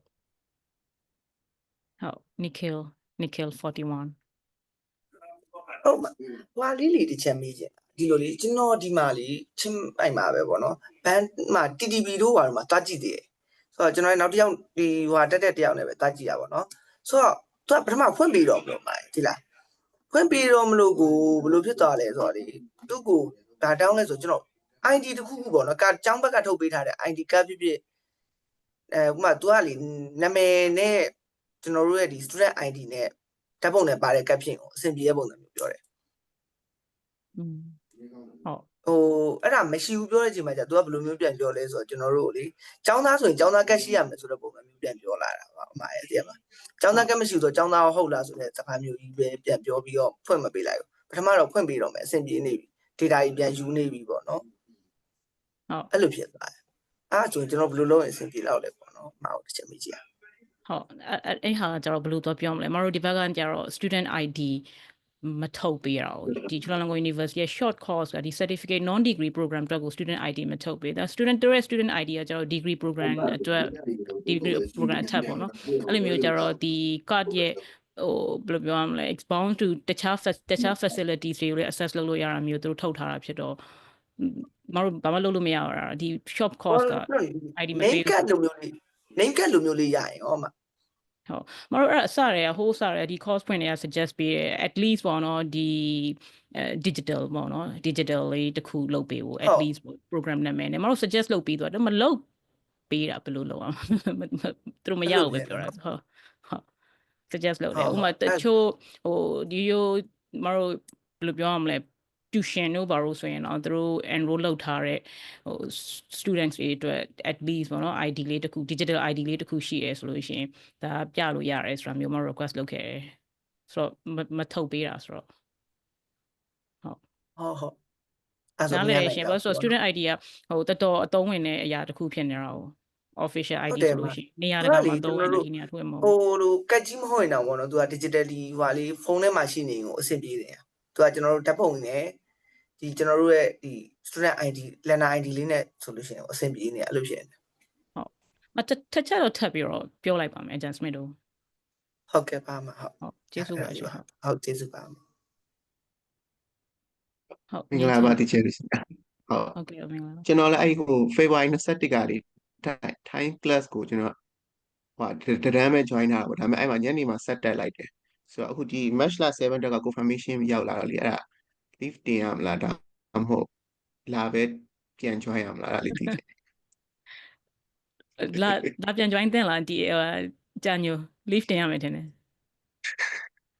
process ကတော့အဲ့လိုဖြစ်တာပေါ့နော်အဲ့တော့ဖြတ်တတ်နိုင်မယ်ဆိုရင်အစရတစ်ချက်ကလေးအကုန်လုံးလုပ်ပြီးကြပါလို့ဒီဘက်ကလည်း email system နေနဲ့တွားနေရဆိုတော့လေအဲ့တော့အတန်းကလည်းတက်ပြီးသွားပြီဖြစ်တဲ့အတွက်ကြောင့်မို့လို့ထက်လာပြီးတော့လည်းဘာမှလုပ်စရာမရှိတော့လေအဲ့တော့ leave လေးပဲတင်ရတော့မယ်ပေါ့နော်တစ်ချက်ကလေးဟုတ်အဲ့ဒီဟာလေးကို leave လေးပဲတင်ပေးပါအဲ့ဒီညနေတက်ခဲ့တာတော့ကျွန်တော်register ဖြစ်အတန်းနဲ့လက်မှတ်ထိုးထားရဆိုလို့ရှိရင်ရပါတယ်ဟုတ်ကဲ့အဲ့ဒါကျွန်တော် email ပြန်ပို့လိုက်ပါမယ်ဟုတ်ကျေးဇူးဟုတ်ကဲ့ဆိုတော့ငိမ့်ချမ်းဖြိုးရဲ့ leave ကအခုနမတို့အရှိမမေးသွားတဲ့တယောက်အတွက်ဖြစ်သွားမှာပေါ့အဲ့လို spot ကဒါပေမဲ့ first come first serve တာအဲ့ပုံစံအဲ့လိုလည်းပြောလို့မရအောင်နော်အဲ့လိုလည်းပေးလို့မရအောင် plus တွေကမတူနေရောမတူနေဘူးဟုတ်ကဲ့ပြောမယ်ဆိုအဲ့ process ကအရင် track လုပ်ရခက်တယ်ဒီတိုင်းကနားထားလွယ်ဆိုပေမဲ့ဒီပါဟုတ်တယ်ဟုတ်ကဲ့ဟုတ်ခိုင် go ahead ညီမတို့ကအခု batch အသစ်ကပေါ့နော်ဆိုတော့19ရက်နေ့ကတော့ညီမတို့ form ဖြည့်ထားတယ် visa application အတွက်အဲ့ဒါလေးဘယ်နေ့လောက်ရမှန်းသိညီမ23ရက်နေ့လောက်ထွက်ဖို့လုပ်ထားတာမလို့ပေါ့ဟုတ်ကဲ့ညီမက batch အသစ်ဆိုအခုနောက်ဆုံး batch ဟုတ်တယ်ဟုတ်ဖုန်းပါဟုတ်မှာletter of confirmation request လုပ်ပြီးသား19ရက်နေ့ကဟုတ်လေဒီရက်ပိုင်းရမယ်နဲ့တူတယ်ဆိုတော့မကိုinquiry လုပ်ထားတဲ့သူတွေလည်းရှိတော့ဒီရက်ပိုင်းရမယ်နဲ့တူတယ် not sure မသိကြဘူးဟုတ်ညီမဘယ်နေ့တော်မယ်ပြောရလဲ23ရက်နေ့ထွက်မှာဟုတ်okay ရနိုင်ပါတယ်ညီမချိန်ရှိသေးတယ်ဆိုတော့ဒီနေ့မှဆိုရမယ်ရှိတယ်9ရက်နေ့ပဲရှိတယ်ဆိုတော့ဟုတ်ကျေးဇူးပါဟုတ်ကဲ့ပါရှင်ဟုတ်ကဲ့ညီမလည်း same situation ပဲပေါ့နော်ဒီ batch ပို့ပြီးပဲညီမနာမည်လေးအရှိပြောပါလားညီမလာမသိမဒီနေ့ follow up ထပ်လိုက်ထားတာညီမကိုထင်တယ်ဟုတ်တယ်နာမည်အရှိလေးပြောပါမေမီမိုးလားဟုတ်တယ်okay ညီမ document မနေ့ရမယ်ပြောရနော်ဟုတ်ကဲ့ပါကျေးဇူးတင်ပါတယ်okay ကျေးဇူးပါ ဟုတ် question မရှိတော့ဘူး oh okay Hello ရှိသေးလားမသိ question Hello Hello မ ဟုတ်ကဲ့ပြောပါရှင် ဟုတ်ကဲ့ဗျာ ban status လေးနဲ့ပတ်သက်ပြီးတစ်ချက်ထပ်မေးချင်တော့ပေါ့နော်ကျွန်တော်တို့ကကျတော့ batch 1ကလူတွေပေါ့ဒါပေမဲ့ visa အရကျွန်တော်တို့က6လလောက်ပဲကျန်တော့မှထင်တယ်ပေါ့နော်လက်ရှိမှာဆိုတော့အဲ့တော့တကယ်လို့ဘန်ကဖွင့်လို့ရခဲ့ရဆိုရင်တော့ကျွန်တော်တို့အချိန်ဆောင်ရတဲ့ visa ကအချိန်နည်းပါမှာပေါ့နော်အဲ့တော့အဲ့တော့ပေါ့အဲ့ပုံမှာ impact ဖြစ်လာနိုင်မလားပေါ့နော်အဲ့ဒါလေးတစ်ချက်ဆိုရင်တော့ပေါ့ ဟုတ် visa ကုန်သွားမယ်နော် bank အတွက် letter ရတဲ့အချိန်ကျရင် ဆောင်ရတဲ့လူအချိန်ကနည်းနေလာပြီလေအဲ့ဒါကြောင့် အဲ့တော့ဟိုဘော bank ကအစကသူတို့ပြောတာက6လ visa ရှိမှထုတ်ပေးမယ်ဆိုပြီးပြောပြီးတော့အခုကျတော့အဲ့ဒီ reason မဟုတ်တော့ပြန်ဘူးဆိုတော့မအထင်ပေါ့နော်ဘယ်လိုပြောမလဲ visa ရှိရဲ့ကြာချိန်နဲ့လည်းတက်ရောက်နေရတော့မဟုတ်ဘူးပေါ့နော်အဲ့တော့မပြောတတ်ဘူးရနိုင်ပါသေးတယ်အခု document ရမယ်ဆိုလို့ရှိရင်လေဖွင့်လို့ဟုတ် ဟုတ်ကဲ့ပြီးတော့အဲ့ recommendation ကျွန်တော် ED သမားတွေဆိုတော့ကျောင်းက recommendation letter နဲ့ပြရတာပေါ့နော်အဲ့ခါမှာဘန်ကောက်ဘန်မဟုတ်ဘဲတော့တခြားဘန်တစ်ခုခုကိုကျောင်းဘက်က recommend ပေးလို့ရောအဆင်ပြေလားမသိဘူးအဲ့ဒါဆိုရင်ရောဘန်အဓိကဘန်အကောင့်တစ်ခုအရေးကြီးလို့တာပေါ့နော်ဘန်ကောက်ဘန်မဟုတ်ဘူးကျွန်တော်ဒီမှာက transition တွေက cash ပဲတုံးတာအဆင်ပြေလို့ပေါ့နော်အဲ့လိုမျိုးဆိုရင်ရောအဆင်ပြေလားမသိဘူးအဲ့လေးတစ်ချက်ဟုတ်အခုလေမသဘောရလေအခုဒီတပတ်လောက်အတွင်းမှာပဲတခြားလောက်စောင့်မိပါဘန်ကောက်ဘန်နဲ့ပဲသူတို့စကားပြောနေတာဆိုတော့ဘန်ကောက်ဘန်နဲ့မရဘူးဆိုလို့ရှိရင်လည်းတခြားဘန်နဲ့လုပ်ဖို့ထပ်ပြီးတော့ကျွန်တော်လုံးမှာပဲပေါ့နော်အဲ့တော့ဒီဟာနဲ့ဒီကိစ္စအရင်သူတို့ဒီ issue ကိုအရင်သူတို့ sort of လုပ်ဖို့စောင့်ပေးရမယ်ထင်တယ်သူတို့ headquarter မတို့ update မပို့သေးဘူးပေါ့ကျွန်တော် update မပို့သေးဘူးဆိုပြီးတော့ပြောလာတော့ဆိုတော့အဲ့ဒါဘယ်လောက်ထိစောင့်အောင်မလဲဘယ်တော့ရမလဲဟိုထပ်ပြီးတော့ပဲ push လုပ်ရမှာပေါ့ဟုတ်ကဲ့ပါအဲ့ဘက်ကသူတို့ကမဖွင့်ပေးနိုင်တော့ဘူး visa နဲ့လည်းမဆိုင်ဘူး visa period နဲ့လည်းမဆိုင်ဘူး short course နဲ့လည်းမဖွင့်ပေးနိုင်တော့ဘူးဆိုရင်ဒါဆိုရင်နောက်တစ်ခုကျောင်းဘက်ကနေပြီးပြန်ပြီးစဉ်းစားရမှာသူတို့လုပ်ပေးရမှာပေါ့နော်ဟုတ်ကဲ့ပါမတို့လုံးနိုင်တာကျတော့ concern ဆရာသိနေတော့ဘာဆိုတော့ဒီ issues အားလုံးဒီမှာ raise လုပ်နေတာပေါ့နော်batch 1တချို့ရထားတယ်တချို့မရသေးဘူးဆိုတော့အများကြီးကြံသေးတာပေါ့နော်ဆိုတော့တောက်လျှောက်အကြောင်းကိုအဲ့ကိစ္စပဲမတို့လည်းနေ့တိုင်းကို follow up လိုက်နေတာဘာထူလဲဘာထူလဲဆိုတော့အဲ့တော့သူတို့ကိုပဲစောင့်နေရတာဟုတ်ကဲ့ပါဟုတ်ကဲ့ဟုတ်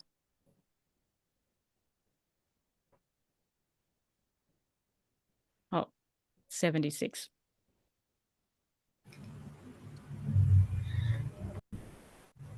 ဟုတ်ညီမလေးတခုလောက်မေးချင်လို့ late assignment နေရလေတင်လို့ရှိရင် inform လုပ်ရမယ်လို့တော့ပြောရဲဒါပေမဲ့ဘယ်ကို inform လုပ်ရမလဲဆိုတော့မတို့အရင်တစ်ခါပြောတာညီမမေးသွားလို့ပါမ sorry ဟုတ် batch 2တင်တယ်နော်ညီမ241ဆိုတော့ batch 2ဆိုလို့ရှိရင် line OA ကိုပဲတခြားလောက် inform လုပ်ထားပေးပါဟုတ်မှာဟုတ်အဲ့ဆိုရင်ရပါပြီကျေးဇူးပါဟုတ်ကဲ့ inform လုပ်ထားပေးပါဆိုတော့အခုနောက်ပိုင်းတော့ပြီးခဲ့တဲ့အပတ်ကနေဒီအပတ်ဒီတစ်ပတ်ကြားထဲမှာပေါ့ last week ကပေါ့အများကြီးပဲဝင်လာ late assignment တွေဟုတ်မှာညီမလည်းတော်တော် late တော့တာဖြစ်နေရောလေအားကြောင့်inform လုပ်ပေးရဟုတ်ပြန်တင်ကြတဲ့လူအများကြီးပဲရှင်ဟုတ်ဝမ်းသာပါတယ်အဲ့တော့ဒီတော့လုပ်ပို့တာပေါ့အမှတ်တွေစစ်ကအော်ညီမတို့ batch 2မှာဒီ assign ခွဲပြီးထားတာတော့မရှိဘူးเนาะမရှိဘူးရှင် batch 2အမှတ်တွေကဒီ batch 1ဒီလည်းကြည့်ပေးတယ်ပြီးတော့ mark grade လည်းကြည့်ပေးတယ် scoring လုပ်ပေးနေဟုတ်ကဲ့ဟုတ်